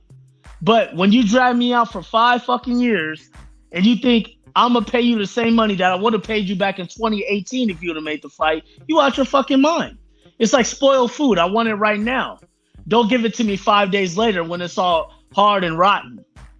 Okay, you're not gonna get the same money. I'll give you $5, but you're not gonna get the 80 I would have gave you to when it was fresh. You know what I mean? It's not happening. That happened to me once. People could call me emotional or scorned by the Mayweather Pacquiao because of the truth. Them motherfuckers dragged us out for 6 years, and they gave us a fight that wasn't that great at all. All the bullshit excuses. People could say drug tests. People could say money. People could say whatever the fuck they want to say. But fool me once, shame on you. You ain't going to get me twice, because there'll be shame on me. I ain't going to let it happen twice. I'm going to stream for the rest of my life until you give me what I want. And that's how everybody should be. And this is why boxing continues to be what it is, because people keep ordering this bullshit that they give us. If we stop ordering it and stop supporting the bullshit they're giving us, maybe they'll give us what we want and we will pay for that. Just because I'm a fan of a fighter doesn't mean I'm going to pay you. Wilder will never get a cent on my money until I see a Joshua fight. Same goes for Joshua. They will be streamed until they fight, because that's what I want. That's it. There ain't nothing around that. Yeah, what you got on your mind, Mark? DBevill, I think it's an unfair comparison only because MMA and UFC are two different entities, right? Absolutely. It would be like Top Rank taking all their employees, because they probably have as much as the UFC, because they don't just make anybody that's an MMA. And so it'd be like Top Rank having a belt, and he got like maybe, let's say, 200 fighters employed up under them. And they say, okay, we're going to make all our fighters fight, and they the best, and these are the best fights that are happening because we the face of boxing. Like that right. Would be the equivalent to the MMA. So like, I hate when people use the MMA comparison. Now I will agree with you. I will agree with you that not a lot of fights that we want to see get made. But I think it has to do, and me, I'm guilty of this too. I think a lot of times that we're too harsh on the fighters. We make them so scared to lose. Like I feel like the climate of yesteryear, like fighters could go in there and get knocked out, bro, and then fight the next, and the fans would still show up to see them fight. They wouldn't be calling for them to retire. They wouldn't be doing all this crazy stuff. You know, like I think that the environment that we're in today it's harder to be a boxer than any other time because of social media. You actually get to see your critics. So if you have 1 million critics, you get to see their comments, hear their videos, et cetera, because everybody's on YouTube. You know, fighters sometimes watch YouTube in the dressing room while they're waiting to fight. So I think that the climate that we're in now, we have created the very thing that we don't want. We made it not okay to lose. So now these fighters are scared to take risks. But my only thing to that is you're right. You know, UFC is MMA, which I supported PBC when they were talking about we're going to do what UFC did. We're doing business with Dana White. We're going to create the PBC belt. We got the majority of fighters. They never did that shit. PBC never said that. PBC never said that. That was a rumor. You see what you just did? You ain't gonna let me talk? Because DBevill, you been talking, bro. You gotta let everybody they said I'm rebuttaling to what Boston Scholar said. Let me rebuttal. But okay, if it was a rumor or not, everybody was cool with that when they were talking about cutting out the sanctioned bodies and making PBC champions. Okay, PBC, UFC, Ultimate Fighters Championship, Premier Boxing Championship. They were ripping off of that. You get what I'm talking about? Now, when it comes to fighters losing, Joshua lost. He fights a lot.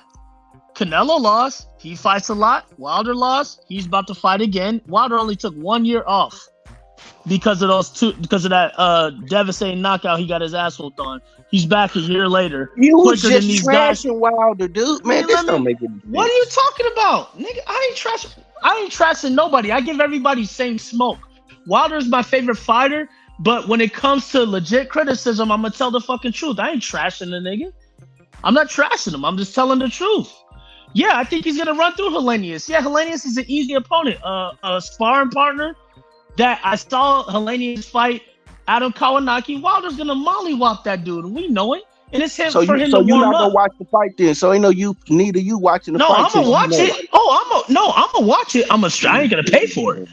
I'm gonna watch it. I ain't gonna pay for it. So I'ma basically, watch it. I ain't gonna pay for it. you discouraging How am I people from watching trashing the Wilder? fight. Hold on, I'm gonna tell you. Let me tell you. You discouraging Go people ahead. from buying the fight because you were saying, "Oh, we all know he gonna beat up Helenius. That's a setup fight. That's a walkthrough. So why watch the fucking fight? Why support How the am I fight? Why discouraging? watch? Now, Brandon, how am I discouraging people from buying the fight? You made the choice. You said you're gonna order the fight, right? Order the fight. You asked me if I'm gonna order the fight. No, let me say this. I'm not gonna. Listen to what you. DBevill. No, listen to me. This is breaking beats. What does it say up there? It says art, technology, sports, business, What are we talking entertainment. about This is here, hip hop. DBevill? This is everything, dog. I'm not telling nobody not to order the fight. I'm telling you what I'm not gonna do. I'm not gonna order the fight. You get what I'm saying? You guys can order the fight. I'm not gonna shame you in ordering the fight. I'm the one that went to 2 Wilder fights. Okay? The first fight, I paid $400 for my fucking ticket. The second fight, I paid $600 here in Vegas for the MGM. Then I bet $300 on him for the win. I'm already in the whole $1,200, almost $1,200 fucking bucks. Y'all sat at home and ordered your $70 pay-per-view. I was there. You don't know what everybody No. DBevill. Wilder got my. I bought Wilder. And $1,200 ain't a lot of money, bro. I spent $1,200 today. What are you talking about? Brandon, it's more than those little pay-per-view $80 pay-per-views you bought. And I bought Wilder's clothes and shit like that. The Till This Day shirt. I'm a fan of Wilder and I support the brother, but he's made enough off of me. Wilder is worth $35 million. I do not give a fuck about none of that bullshit. Oh, support your fight. Get the fuck out of here. When he fights Joshua and Joshua fights Wilder, they will get my money. When they give me what I want, I will give them my money. I don't give a fuck where the blame goes or why the fight. Just complained, dude. You just complained about a championship about this fight not being a championship fight, but you want 2 non-heavyweight champions to fight. I didn't complain about shit. You said and it wasn't even for a belt, and it wasn't a championship fight, and it was $80. No, I'm saying you did. no. What did I tell you, Brandon? You're taking this the wrong fucking way. Let me explain this why.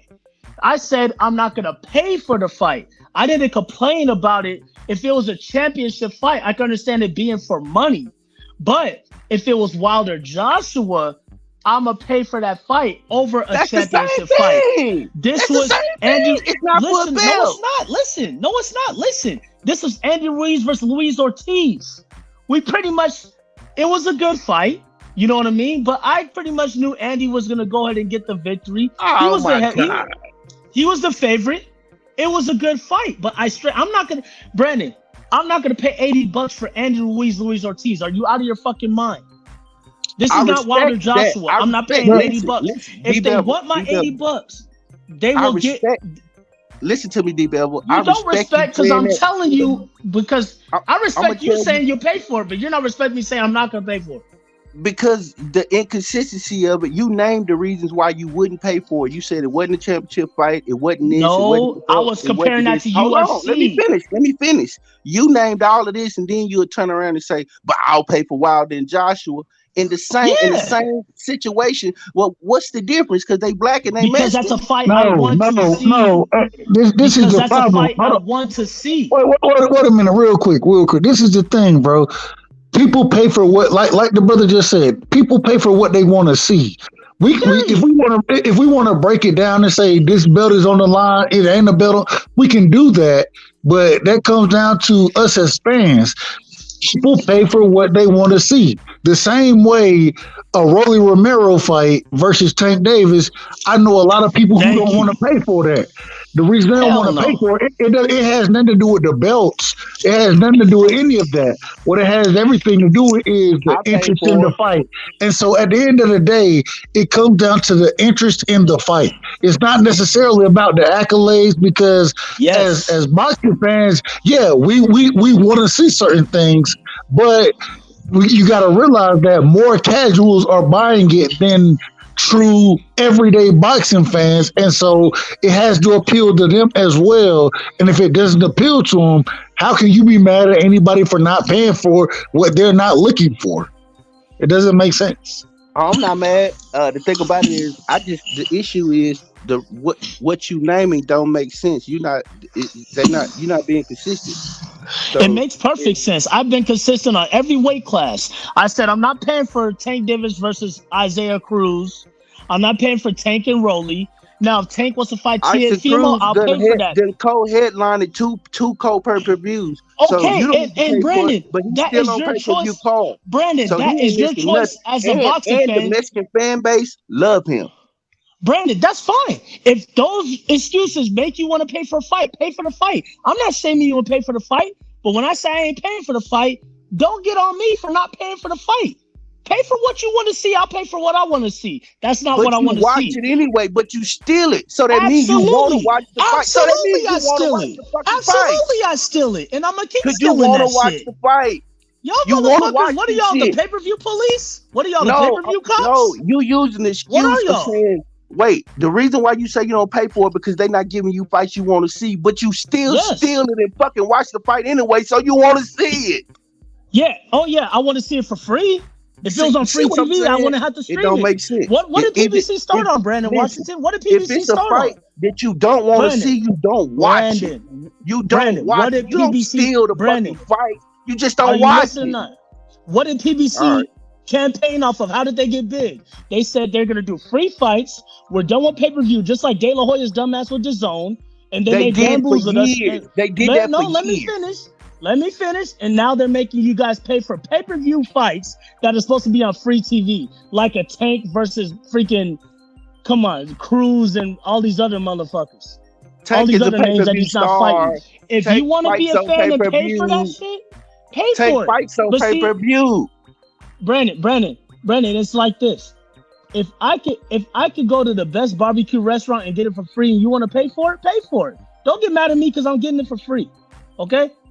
Pay for what you whatever you want to pay for. I get it for free. And I'm gonna keep getting it for free. DBevill, that's what it is. I respect your dollar, bro. You can spend your money how you want to. I think the critique of the Wilder fight is a little bit unfair, only because the last time we seen him, he was getting his ass rocked in the ring twice by Fury. So he's kind of, I feel like at this point, it's kind of entitled for a tune-up because we don't even know where he at. He might get in there. Robert Helenius knocking. He is entitled for it. I'm not critiquing Wilder on taking this fight. I'm not critiquing Wilder on taking this fight. It's the right move. He had 2 tough fights. He had 3 tough fights with Fury. 2 of them he got knocked out. I understand that. But that doesn't mean I got to pay for it, especially since I paid for his pay-per-views before that, and I've been to 2 live fights that put me over $1,000. If I have a Fire Stick where I'm going to get free shit, I'm going to watch it for free. DBevill got a boxing budget. He like, oh, hell no. See, I paid for this. I had to pay for the clothes. I had to get my Versace shirt. Brandon, listen to me. Can I be honest with you? This is the realest shit I'm gonna ever tell y'all. Yeah, go ahead, and bro. Vic, listen, let me tell you this is the truth, y'all. In the casinos, right? You can't get weekends off for shit, right? So this is Floyd and Pacquiao, right? Back then in their history, I will call out Saturday, Sunday, right? Those 2 days, I'm not no bougie ass nigga like these other pump motherfuckers like Fred or whatever talking about their money. But calling out when you lose your hourly and tips on the bellman job, that's a lot of money I lost, right? So I'm counting those 2 days plus the pay-per-view I bought, plus the food I had catered, plus the liquor I bought and the paper. You know what I mean? So it's like, and I watched those fights. I paid for those Victor Ortizes. I paid for Pacquiao versus Mosley, Pacquiao versus Marquez's.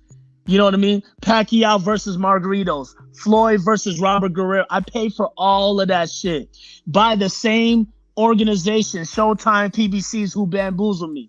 After they made me wait 6 years, I said, I ain't going through this shit again. After that, they promised. They said, we're going to make the best fight the best. We got 80% of the fighters. I was like, cool, we're about to get these fights made. And then these motherfuckers took guys who weren't even proven, like a Danny Garcia, Guerreros, and all these other clowns, you know, Porters, Spencers, when these guys are rookies. And then they made us drag out for 4 to 5 years to get them the motherfuckers to fight. Are they out of their fucking minds? You ain't gonna get me like that. You ain't gonna hustle me. Building a fighter. There you go. There you go. Well, build it off the right fan, because I'm not the guy to build it off of. I pay for all those Pacquiao and Mayweather fights, and I'm counting over 15 fights. Both of those guys were doing their own pay-per-views before they fought each other, and they were $65 a pop, plus taking days off. These motherfuckers think they're gonna get me again. You gotta be fucking kidding me. Just like Floyd wants to stick up his gun. Hey, stick him up, baby. I'm about to rob the bank. Motherfucker, you ain't robbing me. I'm gonna get all your shit for free, motherfucker. And then when you present to me what I want, then maybe I will give you my fucking money. But you owe me money, motherfucker. I'm in the hole compared to how much y'all fuck me over, because they openly admit that they fuck us over and we keep paying for bullshit. I'm not gonna be the sucker in this. Now, if y'all want to keep paying for it, that is fine. I was there before when I was a hardcore boxing fan. I was supporting boxing. I was supporting the brother. Whatever way you want to label it. Get the fuck out of here. I got something where I could get it for free. Gas is almost $6. Food is inflated. These motherfuckers are tweaking. And these are millionaires? Multi-millionaires? And you think I'm going to sit here and break my middle class ass for $100 just to fucking feed a millionaire? Man, get the fuck out of here. Y'all tripping. Y'all tripping, man. Pay for what you want.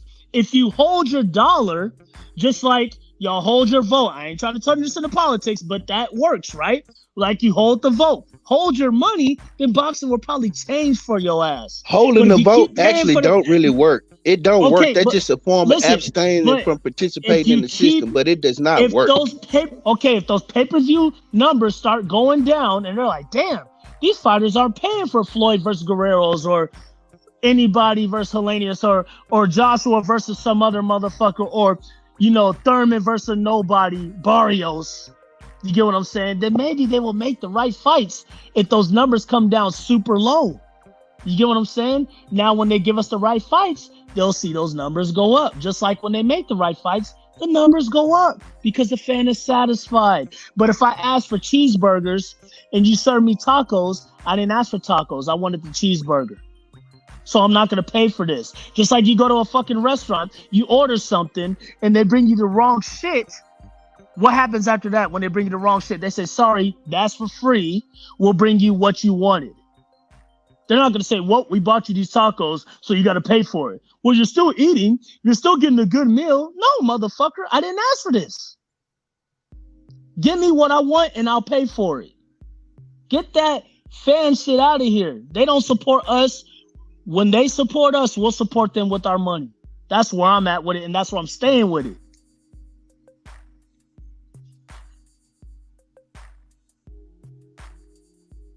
Damn. Everybody still here? Yeah, because we were waiting to talk. Go ahead. I'm cool. I can I understand your passion, and I understand that you got it was personal, like I knew, because I said that earlier. I said this sounds personal.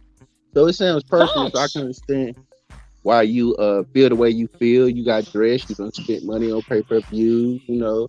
I don't know what kind of gear you buying, but you might need to throttle it down. Brandon, everybody gets dressed to go somewhere, bro. We're talking about getting what we want, bro. No, I'm not just messing with you. I'm just giving you a hard time, man. Brandon, you can order whatever you want to order. I'm not. You never see me on these panels talking shit, saying y'all stupid, y'all pay for that. No, but if you ask me, I'm gonna tell you the truth. I ain't paying for it. Just don't get mad when I say I'm getting it for free. Why do y'all care what I order? Why do y'all care? If they give me what I want, I'll order it. DBevill, the thing about it is, I just listening to your reasoning. I was just going back and forth with your reasoning for not ordering the fight, especially when you interested enough to watch it. That was the only point I was making. Can't tell a man what to do with his money. No, and whatever kind of gear you buying, you must be super duper fresh. You must be wearing designer to these fights. Because my outfit didn't cost that much when I went to the Earl Spence fight. No. I'm saying I support dog. Listen, they had the Box Fan Expo out here. I met Spence 3 different occasions. You know what I mean? I got an Errol Spence shirt on some fanboy shit that's signed by him. You get what I mean? I got a lot of boxing memorabilia. I got a lot of boxing memories. No more than that shirt. This is the fight capital. This is the fight capital, man.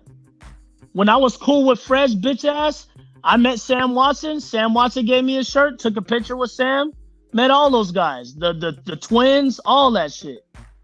You get what I'm saying? Like, dog, they are not giving me what I want. That's all it is. And HLD, nothing wrong with tacos. If I ask for tacos, I want tacos, not a burger. I just want what I asked for. And us as fans, when we want this, Floyd will go out there. No, we ain't making that fight. We're making Spence versus Thurman. Nigga, who do you think you are? I'm the paying customer. Are you out of your fucking mind? Are you all right, hardcore fans? Okay. Hardcore fans, we should take a vote on whether or not to eject DBevill from the hardcore fight fan committee. Bye, DBevill. I'm not a hardcore fan. I was. I'll admit, I was. I used to be a hardcore fan, but I kept getting fucked over. I kept getting fucked over, dog. Fuck that. When I'm not getting what I want, I'm gonna make a statement. This is a self-protest. This is self-protest. DBevill, give me your fishing card right now.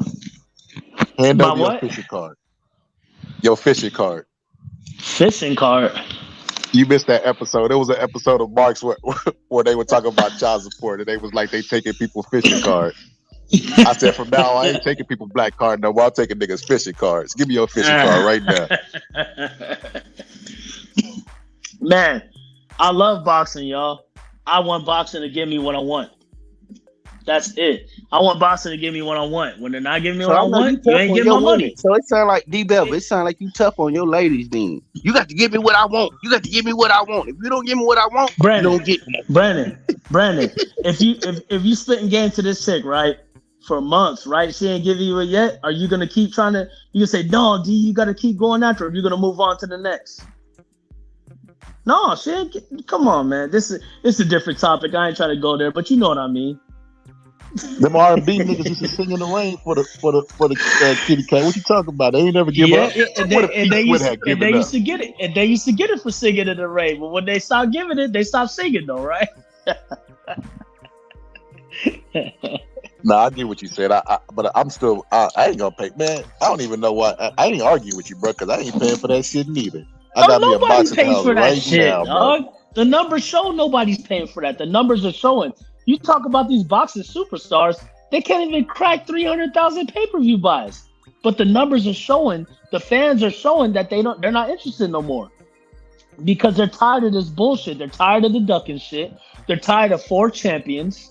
They're tired of people making excuses why they want to marinate a goddamn fight 4 or 5 years from now. Motherfuckers die in 4 or 5 years. Motherfuckers don't even live to see that no more. You get what I'm saying? And I'm looking across the street over here, this UFC shit, they're making 3 fights in the year. And the best is fighting the best. I will believe that if Jake Paul wasn't doing the numbers that he doing. I don't think it's that, like, I think Jake Paul could fight Hakeem Rockman and do bigger numbers than Errol Spence versus Bud Crawford. I don't think it's because they want to see the exciting fights. I think it's just that the promoters will never change their strategy, even if we went on a strike, because there will always be a fan that will pay to see some crazy shit. Right? Right. Like, but if what a does dude that got say? Human beings like to see crazy shit. No, but there you go. But what does that say about boxing when Showtime is choosing to invest in a YouTuber named Jake Paul instead of the fighters that should be fighting each other? You get what I'm saying? We're talking about Jake Paul and Hakeem Rockman Jr. instead of Spence and Crawford's like we want. But whenever we bring up Spence and Crawford, oh, the money ain't right, it ain't this. Oh, we got Jake Paul and Hakeem Rockman Jr. for you on pay-per-view. Oh, come see this. You know what I'm saying? It's ass backwards, bro. That's when you know the sport is fucked up. We're talking about Jake ain't selling Paul. like it used to, bro. I guess it ain't, because it would sell if they fought each other. But what do? They argue. You got prospects, which I still consider Tank, motherfucking Ryan, all these clowns prospects. You got them not even fighting. You got guys avoiding fights in their 20s, their prime years, and they ain't gonna fight till their mid-30s. These motherfuckers still on Twitter arguing about this and that. I'm not sitting here talking about this gossip ass shit. Y'all see, I don't even in boxing chats like that. You know what I mean? Because it's about nothing. Because the fight ain't even made. You go all over YouTube, you see, oh, Spence versus Bud. Oh, well, Bud said this. Well, Spence said this. Bud. The dog. Are they fighting or not? If they ain't fighting, I don't give a fuck. Because it's all gossip shit. Their fans are going to believe what they want, just like the Spence fans will believe what they want. The Bud fans will believe what they want. It don't matter. Is the fight made? No. Here we are going into 2023. We've been talking about this shit since 2018. That's 5 fucking years. And these motherfuckers still making excuses not to fight. I don't care whose fault it is. The fight ain't made. So they ain't getting my fucking money. They would have got my money in 2018, but the second they fight, them motherfuckers ain't getting shit from me because they dragged this bullshit out. And are we going to get a rematch? Are we going to get a trilogy? Because we waited all that time for Floyd and Pacquiao, we didn't even get a rematch. Couldn't even get a trilogy fight, waiting 5 years, 6 years for that bullshit. Couldn't even get a good fight, nor a rematch or trilogy. And so the person in the comment section talking about, oh, it's a good fight. You just don't understand the scene. Like, get that bullshit out of here. I ain't going to say shut the fuck. Get that bullshit out of here. You know you want to see a good fight. You think of all the trilogies you see, those are good-ass fights, man. You want to see motherfuckers bang. You want to see motherfuckers go. I ain't trying to see that bullshit where motherfuckers ain't even hitting each other. Pacquiao landed 80 punches. Floyd landed 120 punches. And they made us wait 5 years for that shit. Fuck both of them motherfuckers. Bro, that's Pacquiao's fault, though. Pacquiao was the one that was supposed to get and Pacquiao fans say it's Floyd's fault. So what are we going to do? Everybody blames other guy. Everybody says Floyd ran. Everybody says Pacquiao didn't land. You know what I'm saying? So at the end of the day, go ahead. That's a typical fans, bro. But like, we all know Floyd. People born around don't die square. Floyd is a defensive fighter. He's not going to go out there and with Pacquiao and all of a sudden turn into Mike Tyson. So it was up to Pacquiao to go in there and let off his offense and drop Floyd, but he never did that. That's Pacquiao's fault, not Floyd. It's up to both of them because both of them sat there at that fucking press conference and said, we're going to go for the fight. Floyd sat there and said himself, I want to go for the knockout. This is the biggest, I never want to win a fight so bad in my life. This motherfucker went in there. Even Mayweather Sr. was in the corner like, dude, you fighting like you scared, which he was. I'm like, dog, hit that motherfucker. What you running all over the place for? Hit that motherfucker. Walk him down. Beat his little small ass just like you said you would. Beat his ass like you said you would. This motherfucker ran all over that goddamn ring. I couldn't believe that bullshit. I didn't wait 5 years for this shit. That was the biggest fight of his life, right? And, he didn't make a statement. I know it was the biggest fight, and he had a lot to lose. But when I get the Canelo fights, when I get the Mosley fights, when I get the Guerrero fights, where Floyd is landing like a motherfucker, and you get in there with Pacquiao and you ain't landing shit. Same with Pacquiao, 80 punches. He's a southpaw, though. I understand that. They both fought southpaws and orthodoxies, guys that weren't their style. Yeah, but Floyd couldn't. It took away the shoulder roll because you can't shoulder roll on the southpaw. Yeah, well, he whooped Robert Guerrero's ass. Robert Guerrero's a southpaw. Victor Ortiz is a southpaw. He was putting the flip-flops on them motherfuckers. But he got in there and running all over that ring with Pacquiao. The motherfucker we got to the pay-per-view, them motherfuckers made that shit $99.99. They made that shit $100. You had everybody from Michael fucking Jordan coming out of his fucking house and sitting in the front row of that shit. That was the biggest bullshit. We got fucked over, and the fans need to know that shit. They made us wait 5 years for that bullshit, and they didn't give us what we wanted. And at the end, when Manny made the excuse, Floyd said, "Oh, you made the excuse? I'm not gonna give you the rematch. All right, bitch, nigga, you ain't getting my money. Fuck you. Fuck you think you are. Order all these. Did you watch the Conor McGregor fight? For your ass. I watched that shit. I didn't pay for it. I was gonna say, I didn't pay for that shit. It was $100. Hell no. It's $100 for him to beat up an MMA guy? You out of your fucking mind? Hell no. No. I knew it was gonna happen. It was a spectacle. He still made money. He made $4 million a pay-per-view again. Floyd tells you straight up, I'm here for money. I'm here to rob the bank. I'm here to make the best fights that's good for business. Okay? He went up there to 154, fought Cotto. He didn't fight motherfucking Paul Williams, Laras, and all those other Charlos and other guys at 154.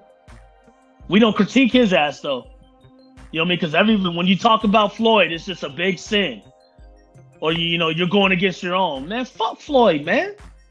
Motherfucker didn't give me what the fuck I wanted.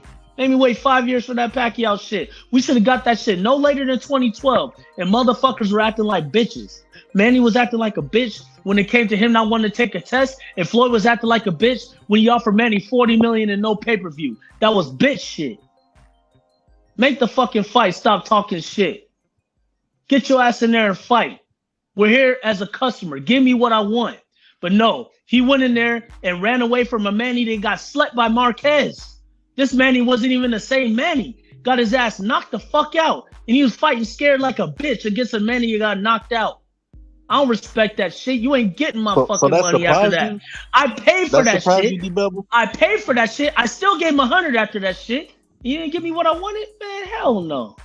Kiss my ass, man. That fool ain't getting a dime from me. That Floyd didn't go for the knockout and Floyd used his legs after Manny wasn't the same, after Manny wasn't as ferocious, after that knockout, Manny wasn't the same against Brandon Rios and motherfucking Chris Algieri.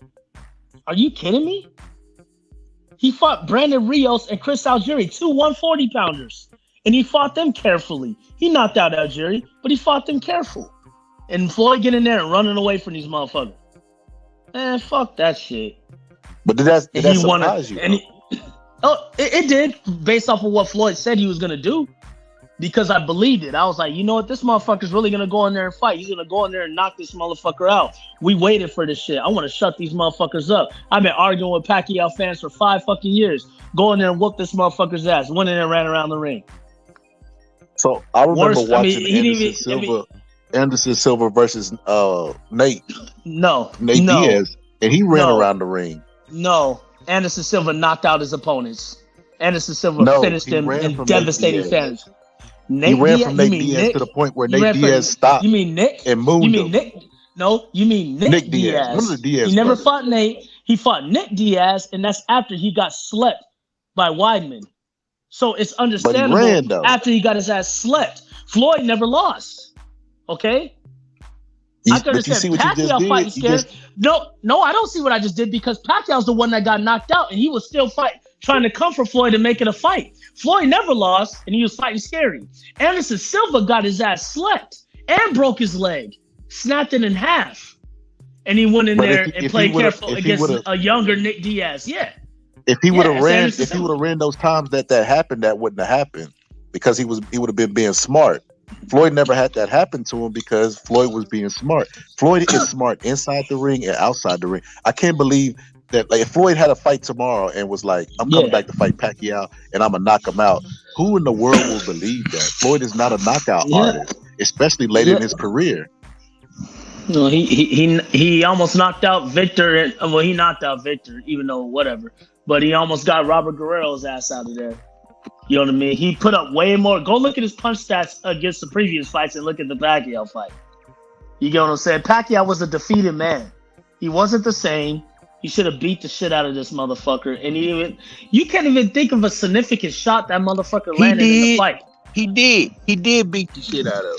He did. No, he didn't. He didn't beat the shit out of him. He beat him, but he didn't beat the shit out of him. Okay. At all. That same Pacquiao went on to beat Keith Thurman, Adrian Broner, Lucas Matisse. Yeah, guys who weren't. Who was Keith Thurman? Jesse Vargas.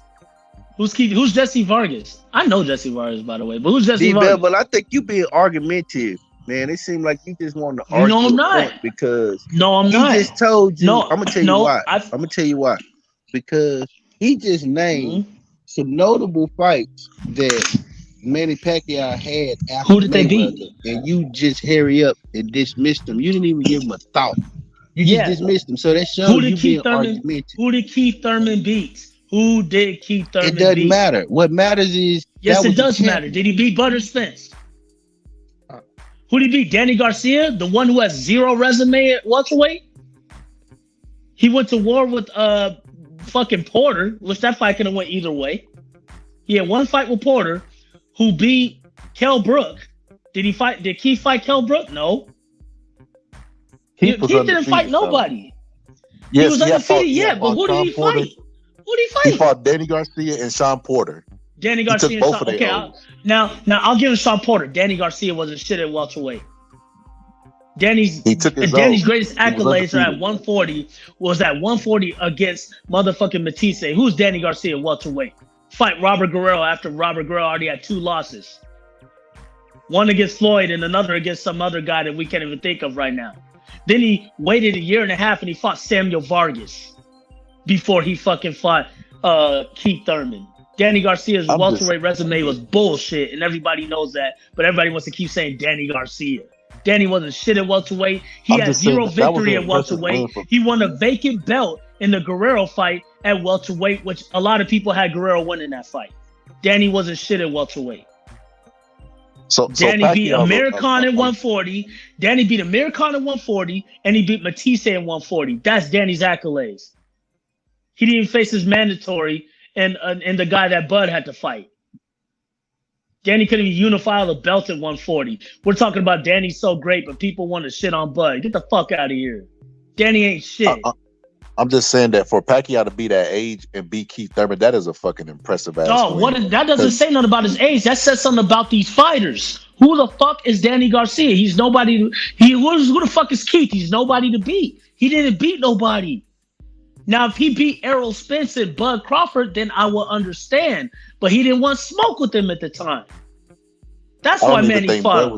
He chose to fight Manny because they got money.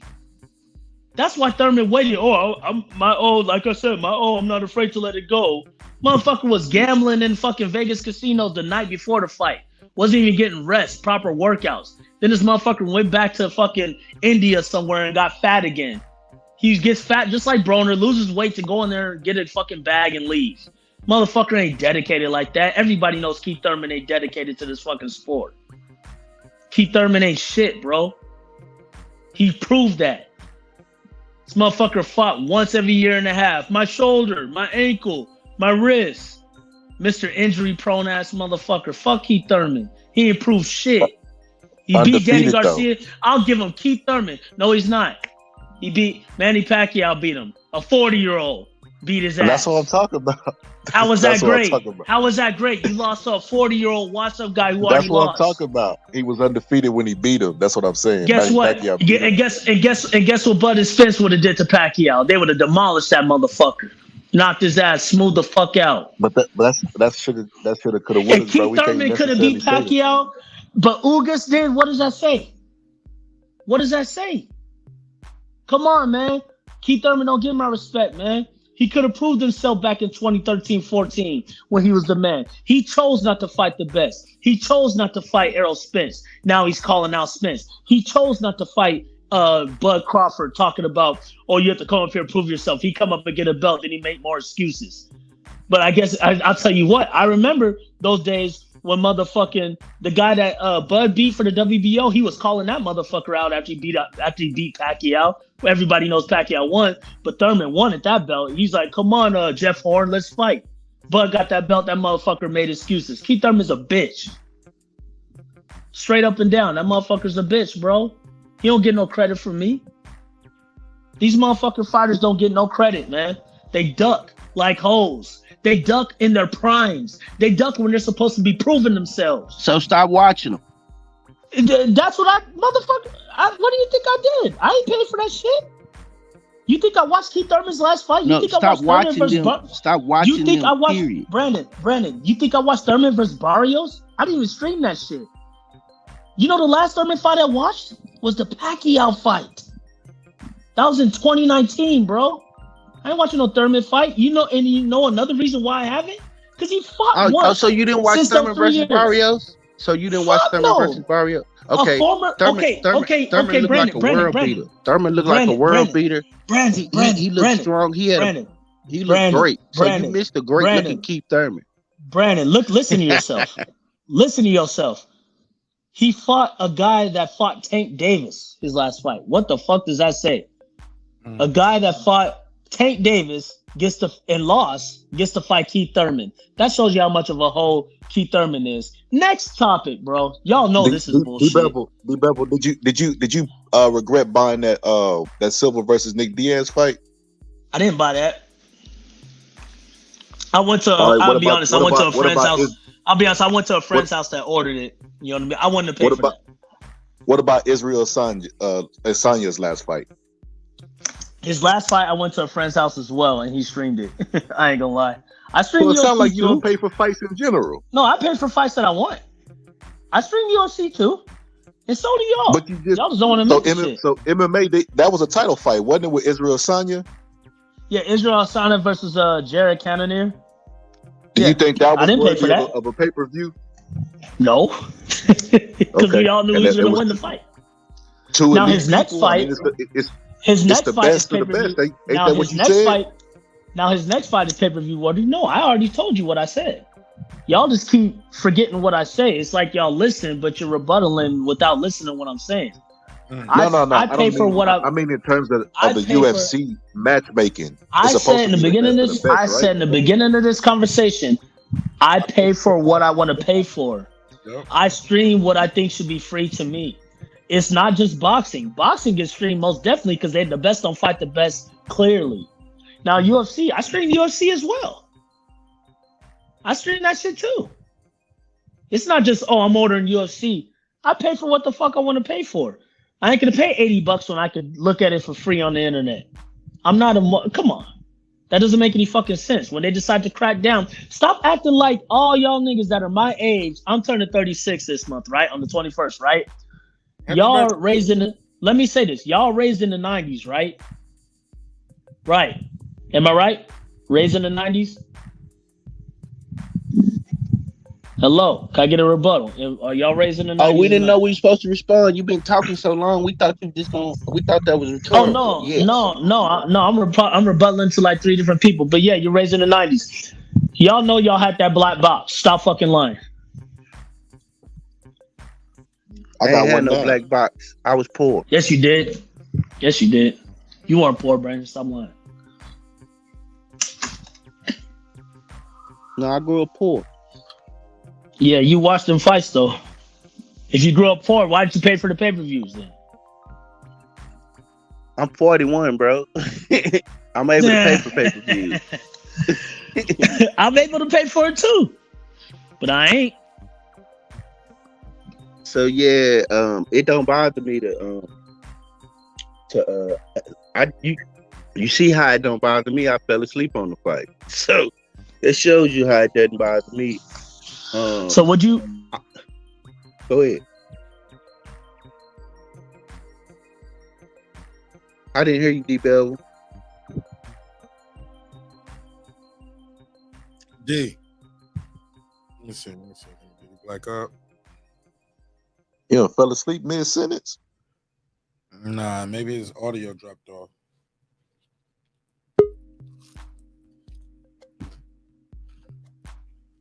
Can you hear me? Hear me? Yeah, I hear you. I backed out by accident. My bad. But okay. No, if you fell asleep on the fight, why would you pay for something you fall asleep on? Because I was sleepy. I was sleepy, I guess. I shouldn't have been laying in the bed with my laptop watching the computer. That's probably why I fell asleep. But yeah, I mean, I'm old. When you get old, you do stuff like that. So I mean, I attribute it to older age. I'm not old. I'm turning, like I said, I'm turning 36. I'm turning 36 this month, man. I'm old, man. Through my 20s, I paid for all that shit. Fuck that. Hey, bro, and when you get it, and when you turn 40, DBevill, you're gonna be either you're gonna fall asleep like Brandon, or you're gonna be like me, taking a nap before the fight. That's a fact. I usually take a nap before the fight, bro. Yesterday was my son's birthday, so I couldn't. But that's what I do. I usually take a good nap. Old niggas need naps, DBevill. Hell yeah. Shit, everybody need naps. Babies take naps. 41, and he's a black man in Texas, so that means in white people years, he's about 65. Hilarious. Yeah. Small hats. It's that Texas heat. Yeah, small hats. Small hats. Yeah, but nah, DBevill. Yeah, you got a personal gripe. Did you get Sam's phone number? You sound like Fred talking about the PBC. I hate to compare you to a sucker like that, but I must. That's hilarious. Man, that's the biggest insult you can ever tell me, man. I'm highly insulted. No, I tell you, he was a sucker. Chaotic truth right now. I'm about to lead the chat. I'm about to lead the chat like chaotic truth right now, just because you said that shit.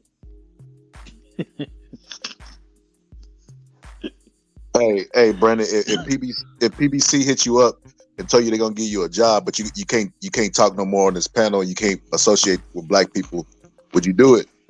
There's a lot of people that would do that shit. Never. I would never sell my people out unless it's a private island. I mean, never.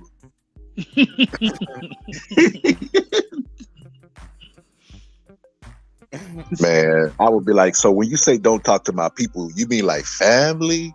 Man, I had to get some specifics on that shit, depending on how big the check is. Yeah, now, I wish Reggie was on here. I wish Reggie was back on here because I want to ask him what's his price.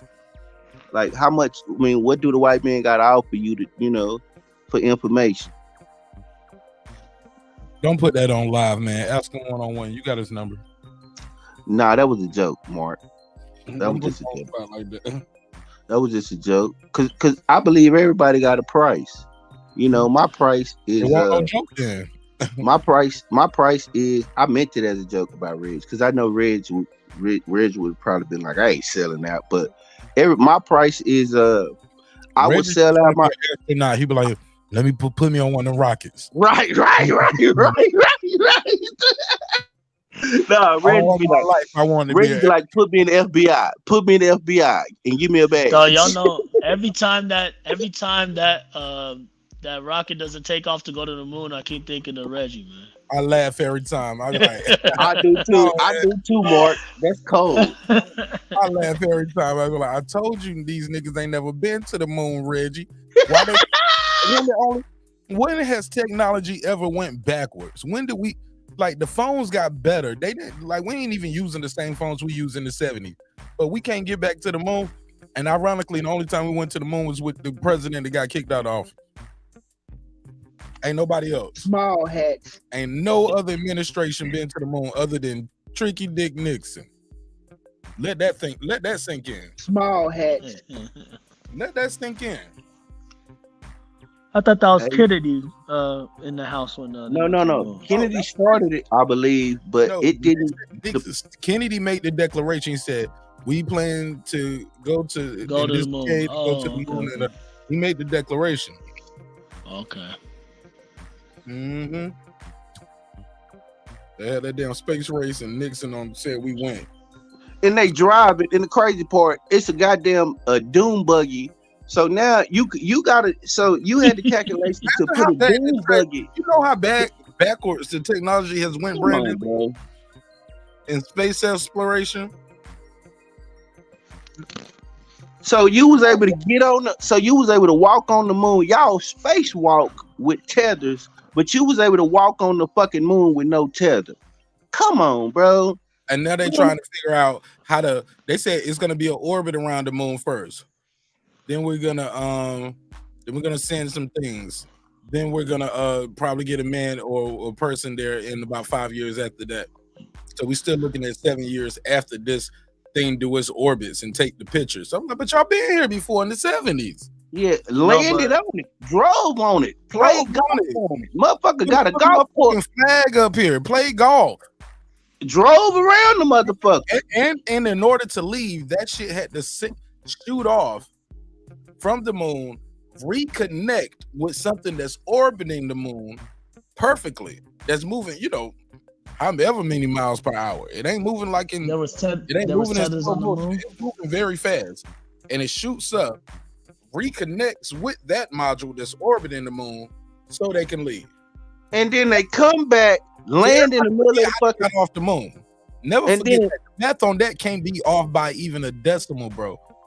Right, it's moving so fast, orbiting the moon. You got to launch from the moon, reconnect. So we had the power to launch from the moon. Connect. This is crazy. This is crazy. People are thinking like we just launched from the moon and came straight back to Earth. No, it reconnected with another module that's orbiting the moon, and then from there they went home. And they kept doing this. They kept going back and forth to like they was going to the store like they forgot some Newports or something. All under the Nixon administration. Ain't been back since. Come on, bro. Small hats. Yeah, they I believe that shit. Where you at, Reg? You gotta explain this. Come on. And all them astronauts be hidden like a motherfucker when they come back, huh? We can't get we get them whack ass interviews. Oh, we get a quote from them when they getting ready to die, talking about it was fake. They said, what you call it? Said on his deathbed, yeah, it was fake. And then what's the dude who did the JFK movie? He always talking about it. How he believed it was a Hollywood production. James Cameron? No, Oscar Stone, not Oscar. Is his name Oliver Stone? Oliver Stone. He's always talking about how he thinks it was a Hollywood production and they paid the Hollywood studios to do it. What the thing that why I'm skeptical is because of what Mark said. If we had the technology in the damn 60s, not only that. The 60s. It was the 60s. You remember because they launched in the 70s. They launched in the 70s. It was developed in the late 60s, early 70s. So if we had that technology then, we were able to do all these fantastic things. They made this stupid ass movie about black women. I didn't even watch the movie because I don't watch them feel good, weak ass movies. I don't. It's a waste of my time. No, I feel you. So you mean to tell me we were able to do all of these things? Not only were we able to go to the moon, we had a rover. Yeah, and I was wrong. It was 1969. I apologize. Yeah. A rover that was still there, that they said is still on the moon to this day. A rover that an astronaut got out of the capsule. 2 of them jumped on the moon, was jumping around, one small step for something and one giant step for mankind. One small step for man, one giant leap for mankind. This man is walking around on the moon, jumping up and down. We see him jumping up and down. Jumping up and down. Driving a vehicle with gas in it or whatever the fuck. It had to be gas. It was battery. Right. Driving a battery powered vehicle on the goddamn moon. And then after they finished doing that, then they got back in the capsule. It came back around. It took off. So it had rockets that were able to take off, get back, connect perfectly, and then they drove that damn thing back to Earth and splash. Stop it. And look, and kept doing it. They did it more than once. And then they can't do it right now. Can we get a never heard of it? It never heard of it. Come on, man. I would love Reggie. And then this is what I would like to do. Show us, since the mathematics is there, pull up the mathematics and say, okay, let's see exactly the capsule that they went in. Let's break this shit down, and we can prove this within 30 minutes. No more, bro. That was the weird shit, man. No, but it burns up when you re-enter the atmosphere. That's all they're gonna say. No, like drop the link, Mark. Reggie said drop the link. Man, Reggie ain't about to provide no facts and no science. All he gonna do is do the chaotic shit. Y'all dumbass. Y'all stupid. He is not gonna be able to What's wrong with us? What's wrong with black people? Niggas don't never believe nothing. They don't. Black people never believe nothing. He's not gonna I be believe able a to lot tell of us. conspiracies, but some of them are. He's not gonna be able to tell us mathematically how that vehicle launched from the moon, reconnected with another vehicle that's orbiting the moon. He's not even going to tell me how many miles per hour that vehicle was traveling and how it connected. He doesn't know. We'll never know until he I bet he tell you you don't know shit though, Mark. He's gonna be like, black people don't know shit. I can't believe y'all up here talking about shit y'all don't know. Reggie, come tell your chaotic truth. No, I believe a lot of he can't, bro. I believe a lot of conspiracies, man. Like he's not for real, like because even when you Google it, they can't even describe all that shit, man. I don't really debate them because like people could just either accept them or just dispute them. People, bro, it's emotional for them. It is. They can't accept the fact that the government might have lied to them. I like I said, man. There's a lot. Like shit. I can't talk about a lot of it, but let's go, Red. Let's go, Red. All right. So what point are we on about this moon shit that you crazy nigga? Explain to us how they did it, Brandon. Explain it. Reggie, no, explain to us how they took off, how they landed, how they kicked it, played golf, landed flags, drove the guard car over there, took pictures, launched, reconnected with the vehicle. We saw it in the movie Armageddon. Orbiting the moon and made it back. How they do that, Reg? And they did it 6 times in the 60s and 70s. Technology don't go backwards, Reggie, go forward. So tell us how they can do it going back and forth and why they only went under the Nixon administration. Break that down for us, Reg. Yeah, for one thing, the funding went out and the program wasn't a viable program. They shifted where they sending the money to, but they made it to the moon, Reggie. But how long did they stay on the moon? That's the other thing with the technology of the time. How long do y'all think they stayed on the moon? This is the other thing that Negroes. I barely learned myself. How long did they spend on the moon? This is the other thing that you, Reggie. You got the answer. No, I want to ask you, just based off of educated guess. I know they made Mark, what he telling you is how many trips did they make? Because that's I'm not saying that. No, see, we don't listen to this shit. They had more than one mission, Reggie. They landed 6 times. How long did Neil Armstrong get them stay on the moon? I have to look it up, Reg. I don't know. So each one of these trips did not take a day. Like Neil Armstrong and them trip was like fucking 5-6 hours, and that's not true. No, that's not true. That's definitely not true, Brandon. Because you don't know what you're talking about. How long they stay on the moon?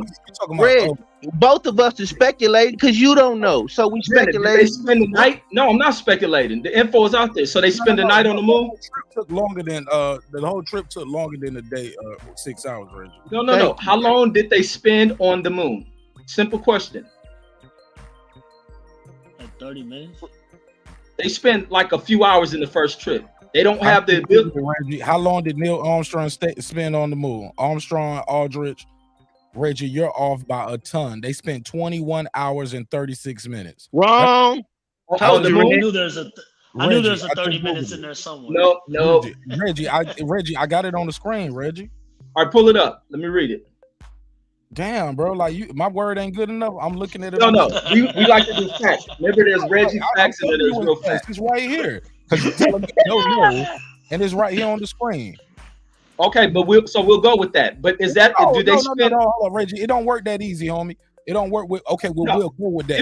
If you write it, where did you get your 6 hours from, though? No, from the show I recently did. They didn't spend a full day on the damn moon.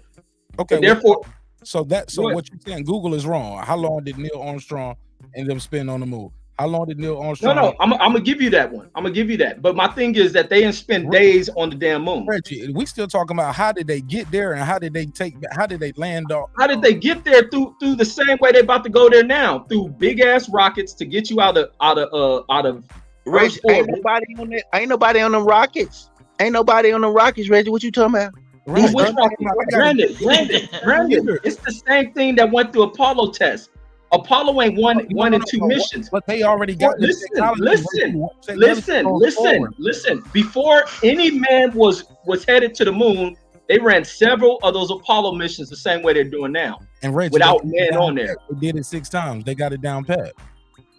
No, before humans went on there. I don't think humans end up going. No, Reggie, they went to the moon 6 times. Listen. Neil Armstrong and them are like Apollo 11. There's a bunch of missions they did without going to land on the moon. Reggie, they've had 6 successful men and women land on that moon and men walk on that moon and walk back, bro. 6 missions landing. 6 yeah. So what's your point?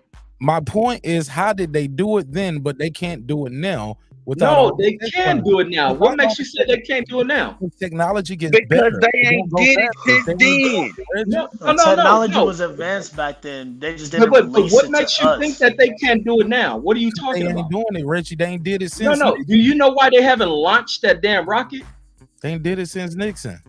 No. You know why the launch they're going back to the moon? Why it hasn't landed there? They not going back to the moon. The rocket is going back to the moon. They got a gas leak, Reggie. They had a leak. They're going back to the moon. They're having issues like most missions with these rockets are. The space shuttle went through it. The space shuttle went through it.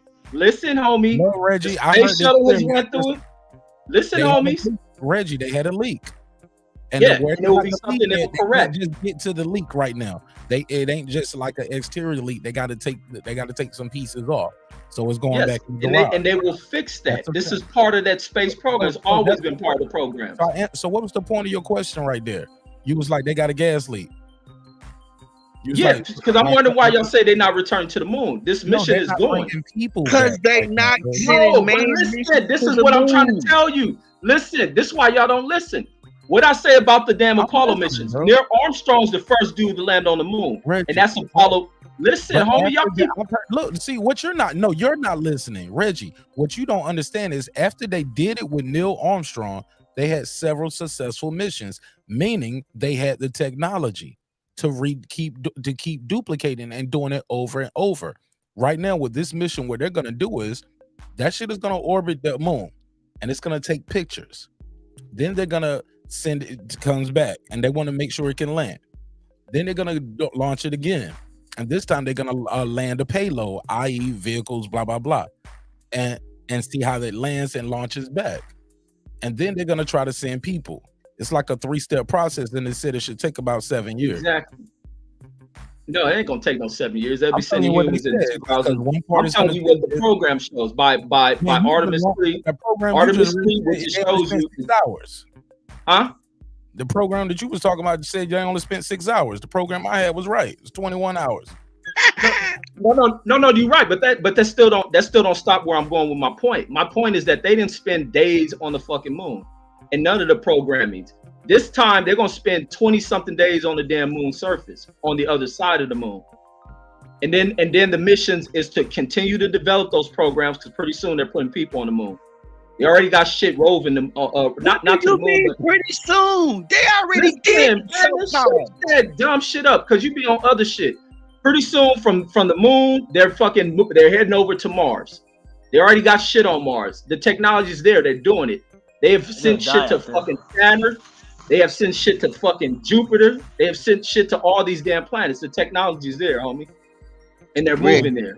Reggie, can I ask you a question? Ain't no movie studio shit, Brandon. I know you like that conspiracy. I just want to ask you a question, please. And let's just be logical. No emotion, no nothing. And make sure I can answer it without you trying to cut it off. All right, bet. If we have 6 or 7 successful missions to the moon in the 70s, why is it that they need to send unmanned and all these payloads, when they sent the rover and they already drove up there and they already did this once before, shouldn't they be able to duplicate it again without re-going through the same process again? Good question. Of course, they're gonna use the same technology, but this technology is more advanced, Brandon. And they gotta check these systems. These are different rockets, homie. It's still the same thing. The same way they do the trajectory to go to the moon is gonna be the same shit from Apollo. The difference is they're gonna put humans on there for multiple days. They're gonna spend weeks. They send bigger payloads. These rockets are bigger. There's more that goes into it. That's the difference. Reggie, how did they get off the moon? What you mean? There's not much gravity on the moon. So the rocket that lands on there, that lunar lander, there's a part that fucking blasts away from it. Like you watch when Neil Armstrong and them leave, they blast off. There's a rocket that doesn't land on the moon. There's one that stays up there in orbit. And it orbits. And how do you know how fast that vehicle is that's orbiting? It's probably, I think they travel at like 15,000 miles an hour. And you pick points. That's mathematics. You pick the point to launch. And how did they do that? What's the math for that? The reconnect. What did they do? Well, we on Google, right? We on Google. Put it in. I'm asking you. I'm telling you to Google it. Oh man, so you want me to do the math there? What are you talking about? We all went to school and we paid attention to different stuff in life. And yeah, but the math is there. Again, like I'm asking you to prove what you're saying, and you want me to disprove it the same that I just disproved those 21 hours. No, but the thing, Reggie, I was right. Just say I don't know. What's so hard with saying I don't know? It ain't don't know, nigga. They done it, and the info is there. Reggie, if you know, tell us. If not, just say I don't know, Marcus. I don't know. No, it ain't don't know, nigga. They blast off from the damn moon. And then they rendezvous with the goddamn command module that's circling the damn moon. Ain't no small hat. It's a command module. What y'all don't know? Y'all niggas don't pay attention in school. You can't even explain how that shit connect. Then what you mean how they don't connect? The same way they connect to the goddamn International Space Center. You rendezvous with the goddamn capsule. It ain't much gravity. You in a vacuum. What speed are they launching off to connect with something that's going 15,000 miles per hour? Right? Oh, we don't understand rocket science. Listen, we're not rocket science. You in the vacuum of space. It ain't too much that fucking there ain't no resistance up in space, so you travel fast as fuck. So what don't y'all get? Y'all don't pay attention to shit. But it's no fire. Nah, I don't know. Listen. The moon doesn't have an atmosphere. Listen. The moon don't got an atmosphere. The moon ain't Earth. So you don't deal with trying to land on the moon and getting out of it, worrying about an atmosphere heating you up. That's why there's no heat. You can't use fire. How do they what? How did they push off? You can't just use fire and blast off the moon. There's no atmosphere there. You need oxygen for fire. No, you don't. The chemicals in those damn tanks will still burn. The same way a rocket will burn in space. The same way the space station. You need oxygen for fire. fire. The sun burns in space. They got chemicals they put in there that they know what they're doing, buddy. They can extract oxygen and all that shit to create fire. Same way you got rockets that blast through space, homie. Like y'all don't know what these rocket scientists niggas know. That's why they rocket scientists. Reggie, I have yet to see a rocket that lands on the ground, boom, lands by itself. The rocket doesn't land it. The rocket boosts the speed. Okay, well, I have yet to see a capsule land by itself. You ain't never watching none of this shit. What you talking? I watch it all. I watch it. Reggie, think the Earth flat, nigga. Stop it. Reggie, I watch all the SpaceX landing on the ship and everything. I'm multifaceted, just like you, man. The thing about it is, I might not just be as smart in that area as you, because you were still not able to explain to Mark how a capsule took off. How did the capsule propulsion, bro? What y'all don't get through propulsion? You gotta have rockets. They gotta put a rocket under the capsule. There's no propulsion under this capsule. The propulsion was there is propulsion under the capsule, buddy. How else they gonna launch? Come on, man. I don't know. That's what we asking you. Rocket propulsion. Those damn the little module that separates from the fucking lander has a fucking tank system in it that blasted it off. It's blasting off the moon. Okay, it ain't blasting how off did Earth. it get back up in the air? Look. Earth is hard to blast off because we got an atmosphere with pressure under it. twice hard to get out the Earth's fucking out of Earth's orbit, homie. Mark, pull up learn this Apollo space 11 Hey, Brandon, capsule. why do you think? Remember those like space shuttle missions return to Earth and the people can't walk for like 2 months because they have to adjust to our atmosphere. No, that's not They're the like point that I'm bodies making. weak. The point that I'm making is, where did we get the technology where a capsule separates? It separated around the moon. They were able to navigate this capsule to land on the moon. After they stayed on the moon for 21 hours, that capsule took off. How was it able to boost off and take off and then reconnect back with the main ship and then come back through the Earth They still orbit? had That don't rocket make fuel any in sense. it. They had rocket fuel. What had rocket fuel? The capsule or the ship? Spaceship. The spaceship. Okay, but the capsule didn't. So how did the capsule get back in the air? Because they don't have to get back in there. They only use the rockets to get through, to break through our atmosphere into space. So since you're already in space, you don't have to break through space to get back into space. They So can what just I'm take saying off, is, just like you could just take off a plane in our atmosphere. Once you're in, they only use the rockets to boost through our atmosphere. You okay, have to so the force through capsule our atmosphere to landed. get to space. What held the capsule to the moon then? Oh, they just landed. The moon has gravity. Okay, so if it has gravity, you have to push out. See, what you saying don't make sense. See what you Brandon, your brain is doesn't at have the the Earth's gravity. No, in the moon It's don't. not In as the strong moon, as the Earth. The Earth is a speck. The moon is a speck to the see, Earth, bro. that didn't make sense what you just said, DBevill. But think about what I'm saying. Listen, 20-foot bunny hops, and he talk about all the gravity on the moon. Come on, bro. There is gravity on the moon. That's why they don't float away. Yeah, it's They not don't a jump off with a gravity. certain amount of force. They don't to keep float off floating the away. surface of the moon. so They don't float if off the there's surface of the gravity, moon. how do Come you on. get? You have to get away from the gravity to They're not get just into floating space. on the moon. Thank Yes. you. They do have Mark. gravity, but they are bouncing up in the air.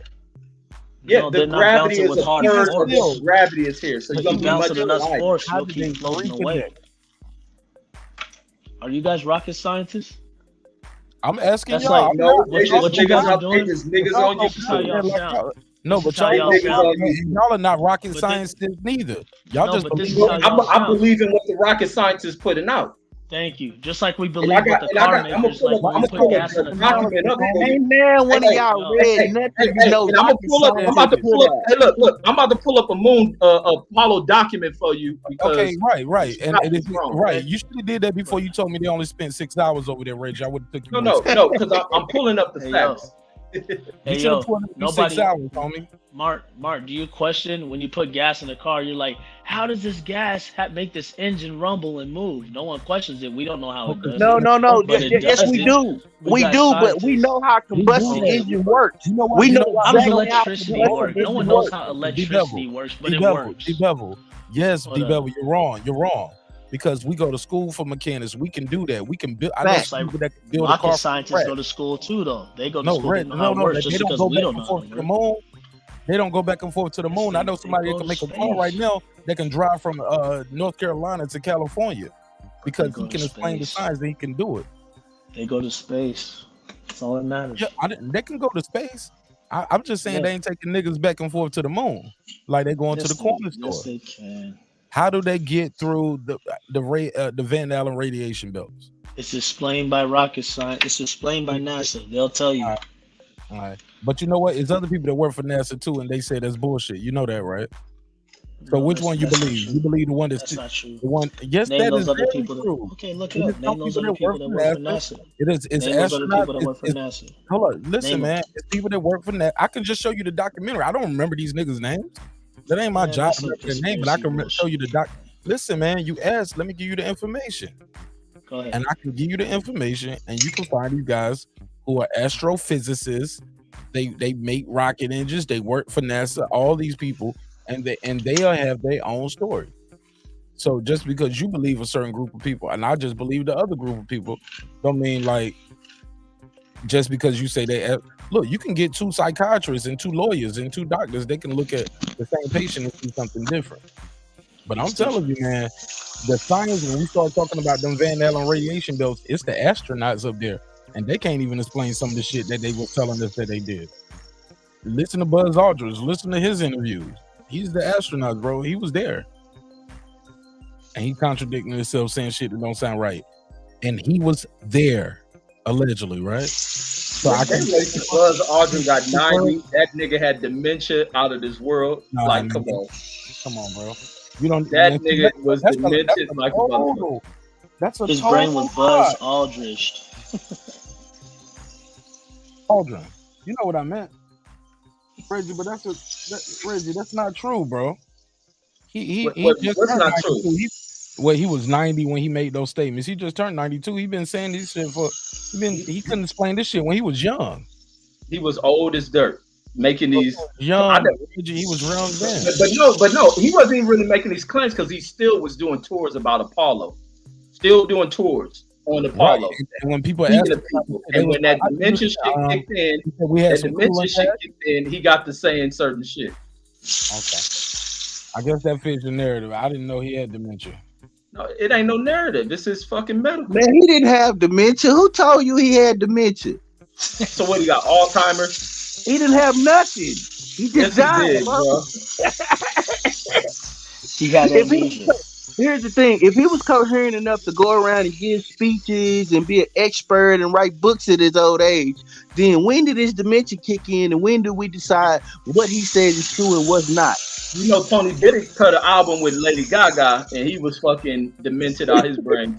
But you know what? He had been diagnosed and everybody knew it. But you know, Buzz Aldrin had a lawsuit out because people were trying to say he had dementia and he sued motherfucker. I think most niggas gonna deny that shit. He wrote those books early and put them out late. Reggie, if I ain't diagnosed, you can't say I got that. Who the fuck are you? So I can deny it all I want to, and it's a fact, and it's a legal fact, unless you got paperwork saying I got dementia. Right, Reggie? That's called slander, right? If I just keep saying Reggie got herpes. No, man, I can't just say that shit. I got to be able to go to court. If not, you can sue me for that. I'm slandering you. Especially when you start talking about dementia, the way the brain works. Come on, fam. Like you can't just say that shit without paperwork, Reg. Man, they got shit out on that nigga. His family know he had that shit.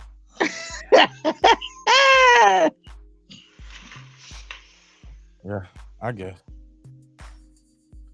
So it looked like me and Mark, we proved our facts that they have no facts, Mark. So we proved that. You gotta prove nothing. What are you talking about? We did. You Listen, still ain't told us or showed us. Mark Brennan. The white man lied to y'all, man. Why y'all believe in the white man about space? None. They got no signs, bro. Just insults. Y'all niggas this. Y'all what's the insults? No, I'm just saying. Not in general. Like that's it.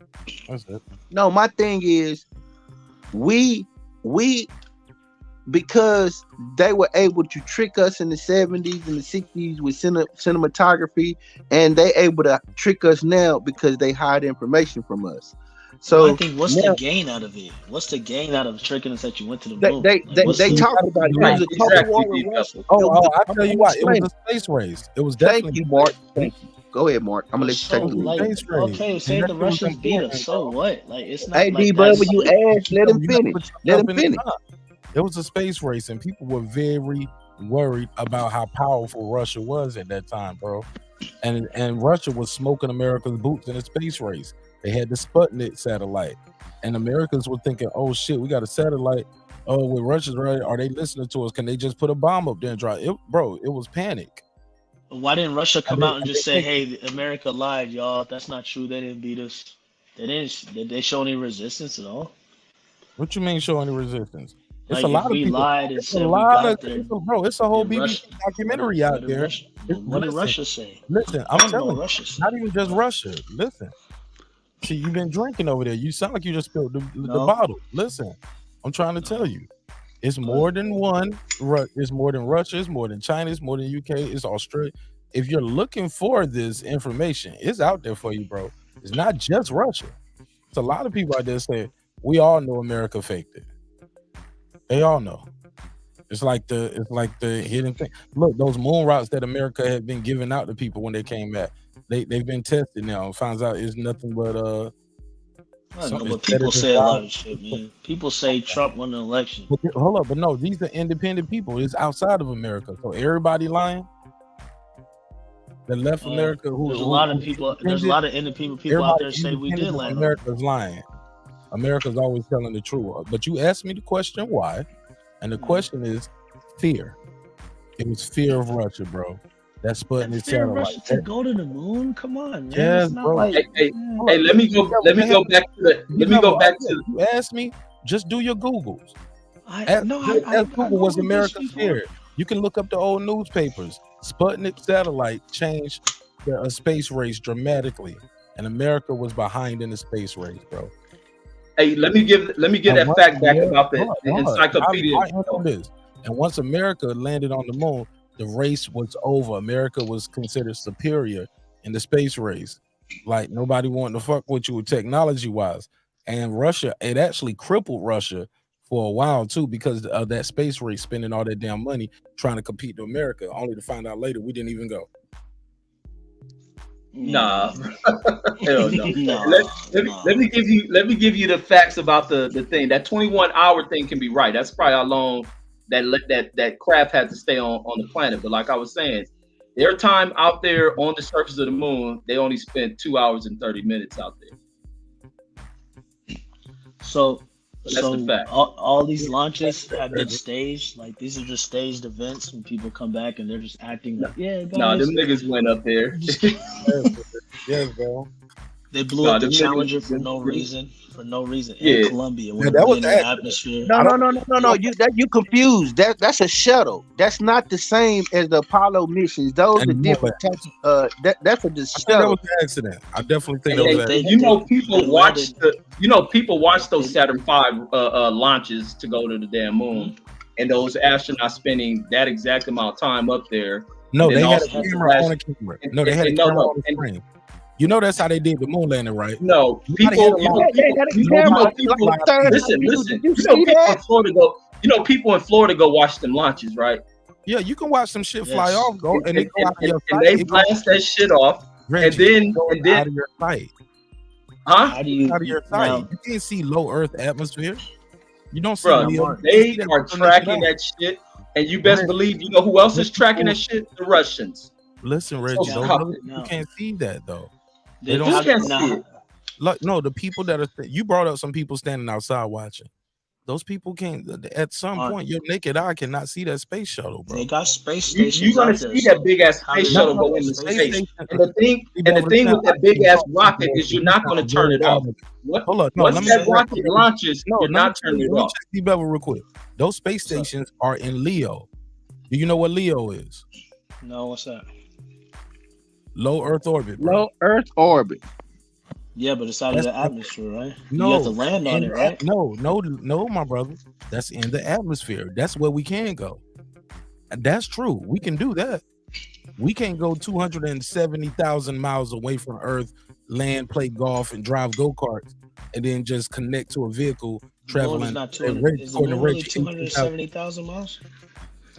Yeah, bro. It's far like that, bro. Can you look it up? So 100,000 miles away. DBevill, you trying to be argumentative, man? Just listen. I'm just asking questions. But his argument, he needs to know this because people think just because we see astronauts in space, which we can do, that they've been to the moon. They haven't been through those Van Allen radiation belts because it's cancerous. It's radiation. Mm-hmm. They've even trying to figure out a sweet spot. Like when you look at it on a picture around it, it almost looked like two circles overlapping. And it's like a spot in the middle that they try to get. You can't see it though. How you know they can't see it? If you knew what the radiation belt, you didn't learn. No, you can't see it with your naked eye though, bro. But if you're speaking about this, you didn't heard it come from a rocket scientist, someone that studies space, so they know how to go up there and avoid it. No, these are the people saying they can't go through it. Let me say this. The people I'm talking about, that's why we can't get through it. Why we can't get through it? Where's this radiation belt at? It's called the Van Allen radiation belts. You can't Google that. I gotta put it on the screen. Let's do this. I ain't at the desk no more. No, and Brandon, you late. It's 7 a.m, my G. I'm out. I'm about to the radiation is gonna come from the sun, and I think they put protective shielding on these space shuttles I mean, on these space vehicles the humans to through protect the people from it. Yes, they do, bro. These people floating around. You don't think the space station is exposed to the sun? Think it's traveling in the middle of space. It's not the same, Reggie. Why not? The sun radiates everything. I'm going to tell you why, Reggie. Because the space station has not left the orbit. Word radiate. It's not left the atmosphere. Yeah. Granted, you know what the atmosphere is. I think you mixing it up. It is out the atmosphere. Oh my God! It's floating. Yes, it is because it's floating slow. It's not. It's moving in space. It's above the Earth. What talking about? It's not in the Earth's or in the Earth's gravitation. They don't understand. It's low orbit, bro. Not in the atmosphere. There's no atmosphere up there. You don't know. Listen. This is how you don't know what you're talking. If there was atmosphere, you know you can breathe in Earth's atmosphere. They're in space. They're in space. What the fuck? They're not in the atmosphere. Radiation bills, bro. Mark, explain to them what low Earth orbit is, so they can understand atmosphere, so they can understand what you mean. What it is they don't understand the difference. They don't know how to separate it. Look, the problem is this: I don't care what I show them, how I tell them. They got their mind made up, and that's okay too. Ain't no mind made up, homie. I'm about to y'all got your mind made. No, Reggie. I'm learning. I don't know, DBevill, and I ain't gonna tell you. I'm learning. The Earth orbit, all these Earth orbits mean certain altitudes, bro. That's it. So let's go into what low Earth orbit is. This Leo stuff. Reggie, I know what it is. We talking to an audience, right? We ain't just talking to ourselves. That's who we are talking to now.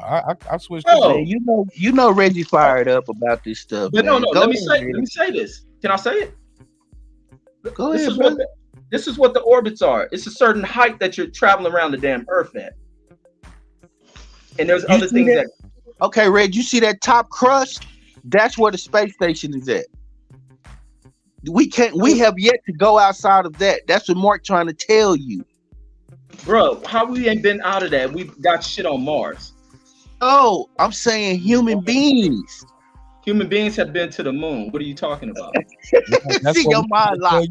His mind locked. You right. You right, Mark. His mind locked. You can't explain how the human body gets through those radiation belts. Even the astronauts couldn't explain how they got through it. Dude, are they wearing just jeans to the moon and shit? Aren't they in protective spacesuits? Bro, pretty sure those spacesuits are there. Listen, those spacesuits are there for a reason. And do you know everything that's in a spacesuit? They design spacesuits to have cooling systems in it because they know they're going to be doing. Pull up what Mark is talking about, that radiation, so we could talk about. I'm about to pull that up too, but can we talk about low Earth orbit since we was talking about that, right? Okay. Yes, sir. And this is low Earth orbit is an orbit around the Earth with a period of 128 minutes or less, making it at least 11.5 orbits per day. So you can travel around the Earth much faster at this orbit. Most of the artificial objects. Listen, Brandon, you like to talk over shit when you get my bad. I'm sorry. My bad. Look, go ahead. Most artificial objects in outer space are in Leo with an altitude never more than about 1/3 of the Earth's radius, or the radius of the Earth. So Leo is a region is also used for the area of the space below the altitude of 1,200 miles, about 1/3 of the Earth's radius. It says objects in orbit that pass through this zone, even if they have an apogee further out and are suborbital, are carefully tracked since they present a collision risk to the many Leo satellites. It's just the height in which it's traveling around the Earth. I mean, they can go into a higher orbit. Okay, see what I'm trying to understand is what Mark was talking about. That's where the International Space Station is. That's the furthest safest point according to that radiation belt that Mark was talking about, where humans can go and safely exist. That's why we're skeptical of the moon landing, because you can't penetrate that, and they have and as far as we know, what's the name of that radiation belt? What's the name of it, Mark? He said the Van something. What's the name of it? Allen radiation belt, but I'm gonna let y'all have it, man. Like I said, it is what it is, man. Y'all do your own research. I can't make up your mind for you, but I can tell people aren't even open-minded about it. People don't even know like some of the basic shit that's out here. Like, that's important. That's one of the biggest arguments that people have about why going to the moon. But nobody can explain the other stuff. So we don't even know what Van Allen radiation belts are. It's like a non-starter. It's like sheep. I'm sorry.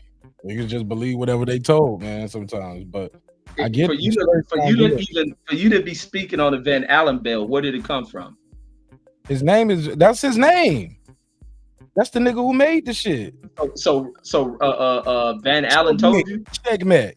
No, ain't no checkmate. You talking about niggas believe what they told you. I'm not believing what niggas told me. I'm going off of what scientists. I told you what it was. You Google it, you look it up, and then you want to tell me, well, where did it come from? It's named after the nigga Van Allen. That's his name, Mark, bro. I was told mayonnaise is mayonnaise. How do you know it's mayonnaise? Discovered it. But you said niggas believe what they told. How do you know? Bro, they named the whole tomato. shit after him, bro.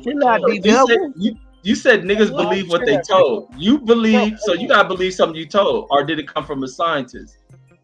Right. We all believe stuff we're told. I believe stuff that I'm told when this can be supported, and I can do my independent research. I just want to be up here telling the nigga they went to the moon because they got space stations, bro. No DBevill the champ. Those they gave you that. They gave you the evidence and the research. Are way away from the moon. Those space stations are in lower Earth orbit. It's not the same. It's going to the moon. It's like a week mission, man. It's like takes like 10 days to get there. It ain't just like a straight shot there. Takes a while. Yeah, man. And this show took a while. Good night. I love y'all, man. Go live, Reg. I'm gonna come over there. Man, this thing. We can chill. We can chill here. I guess we can chill. Oh, okay, for sure. But yeah, back to the Van Allen belt. So it says Earth's two main belts extend from an altitude of about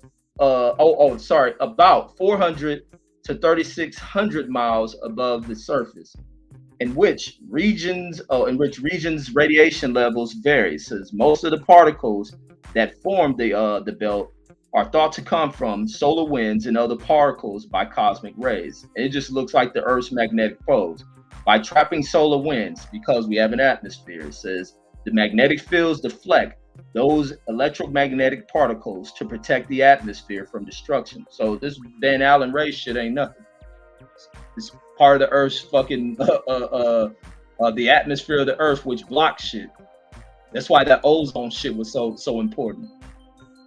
So, I mean, it doesn't stop us from traveling through space. So, here's the thing.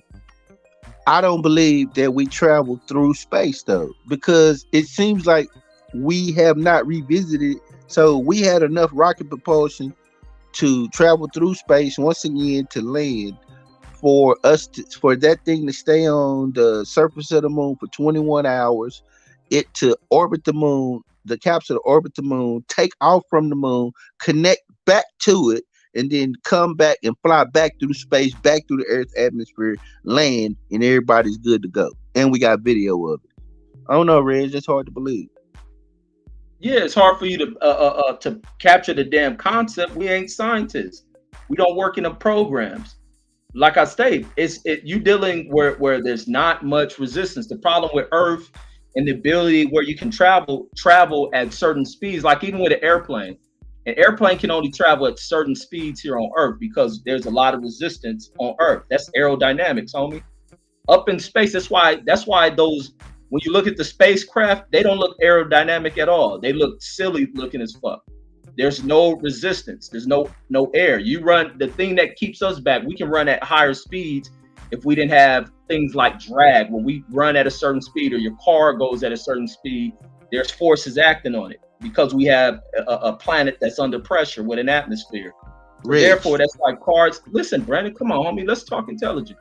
No, I wanted to pull up a screen or something because I wanted to see. I'm about to pull the video of them blasting off. Yeah, that's what I wanted to see. That's all. I ain't interrupting. I'm about to do that. But like back to this Earth thing. Let me say this. Let me see the Bible. On Earth, like you create vehicles. When we talk about fuel consumption on vehicles, cars start changing design, becoming more aerodynamic, because as you drive, you deal with different forces. You have a drag force, you create other pressures on a vehicle. Up in space, you don't deal with that. That's why that rover doesn't have to be aerodynamic. The spacecrafts don't have to be aerodynamic, because there's no resistance up there. They call it the vacuum of space. It's zero resistance. You use a little bit, like even when they propel themselves through space, they fire off their rockets for 2 minutes and they can keep themselves steady at a certain speed through inertia. Simple as that. We learn that shit in school. Them scientific motherfuckers know what they doing. Yeah, it's like I can't explain like hydropower, like the dams, how they make electricity out of like pumping water through the dam, but you know, it happens. You know what I'm saying? I know it sounds kind of lame, you know, to make that explanation. Just I'm trying to explain how I don't understand that. I mean, they make it happen. Those scientists make shit happen. And you see the wild designs for these aircrafts, they look like trash, but you don't have to make aerodynamic shapes to these objects. There's nothing on them. Who holding the camera? There's a thing on the ground, Brandon. When they land on the moon, there's things that attach out that land on the moon. There's things that drop from the feet of the damn when you see Neil Armstrong to come out, there's cameras at the bottom of the base of that thing. Once the astronauts get there, they set their cameras up further from it. Those cameras will send, and these ain't live streams. Remember, it took a while before people start getting these images and these videos from space. Now Red, today, there's no craters, Red. That's a movie set. There's no craters, bro. That's a black thing with no. Where the stars at? That's a movie set, bro. They filter that background out. It'll damage the cameras, homie. Reg, Reg, there's no craters, bro. If this was Hollywood, do you think they would? Look, Brandon. If this was Hollywood, they would doctor the fuck up out of that. They would have the moon up there. They would have all that other shit. Where are the stars? You can't see a crater. You're standing in a damn crater. Okay, that's fine. But where are the stars? Where are the stars? Let me speed this video too. Hey, the stars aren't there every night, man. I seen pitch black sky. Oh, but they're filtering out the background as well. Right. Because the sun would damage these cameras. Yeah, the sun was shining at like. Man, you need to go live, bro, so we can cook. Red, you need to go live so we can cook, bro. Because you can't.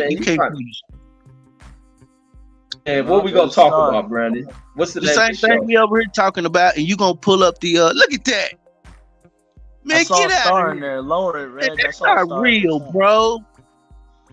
Reg, that's not real.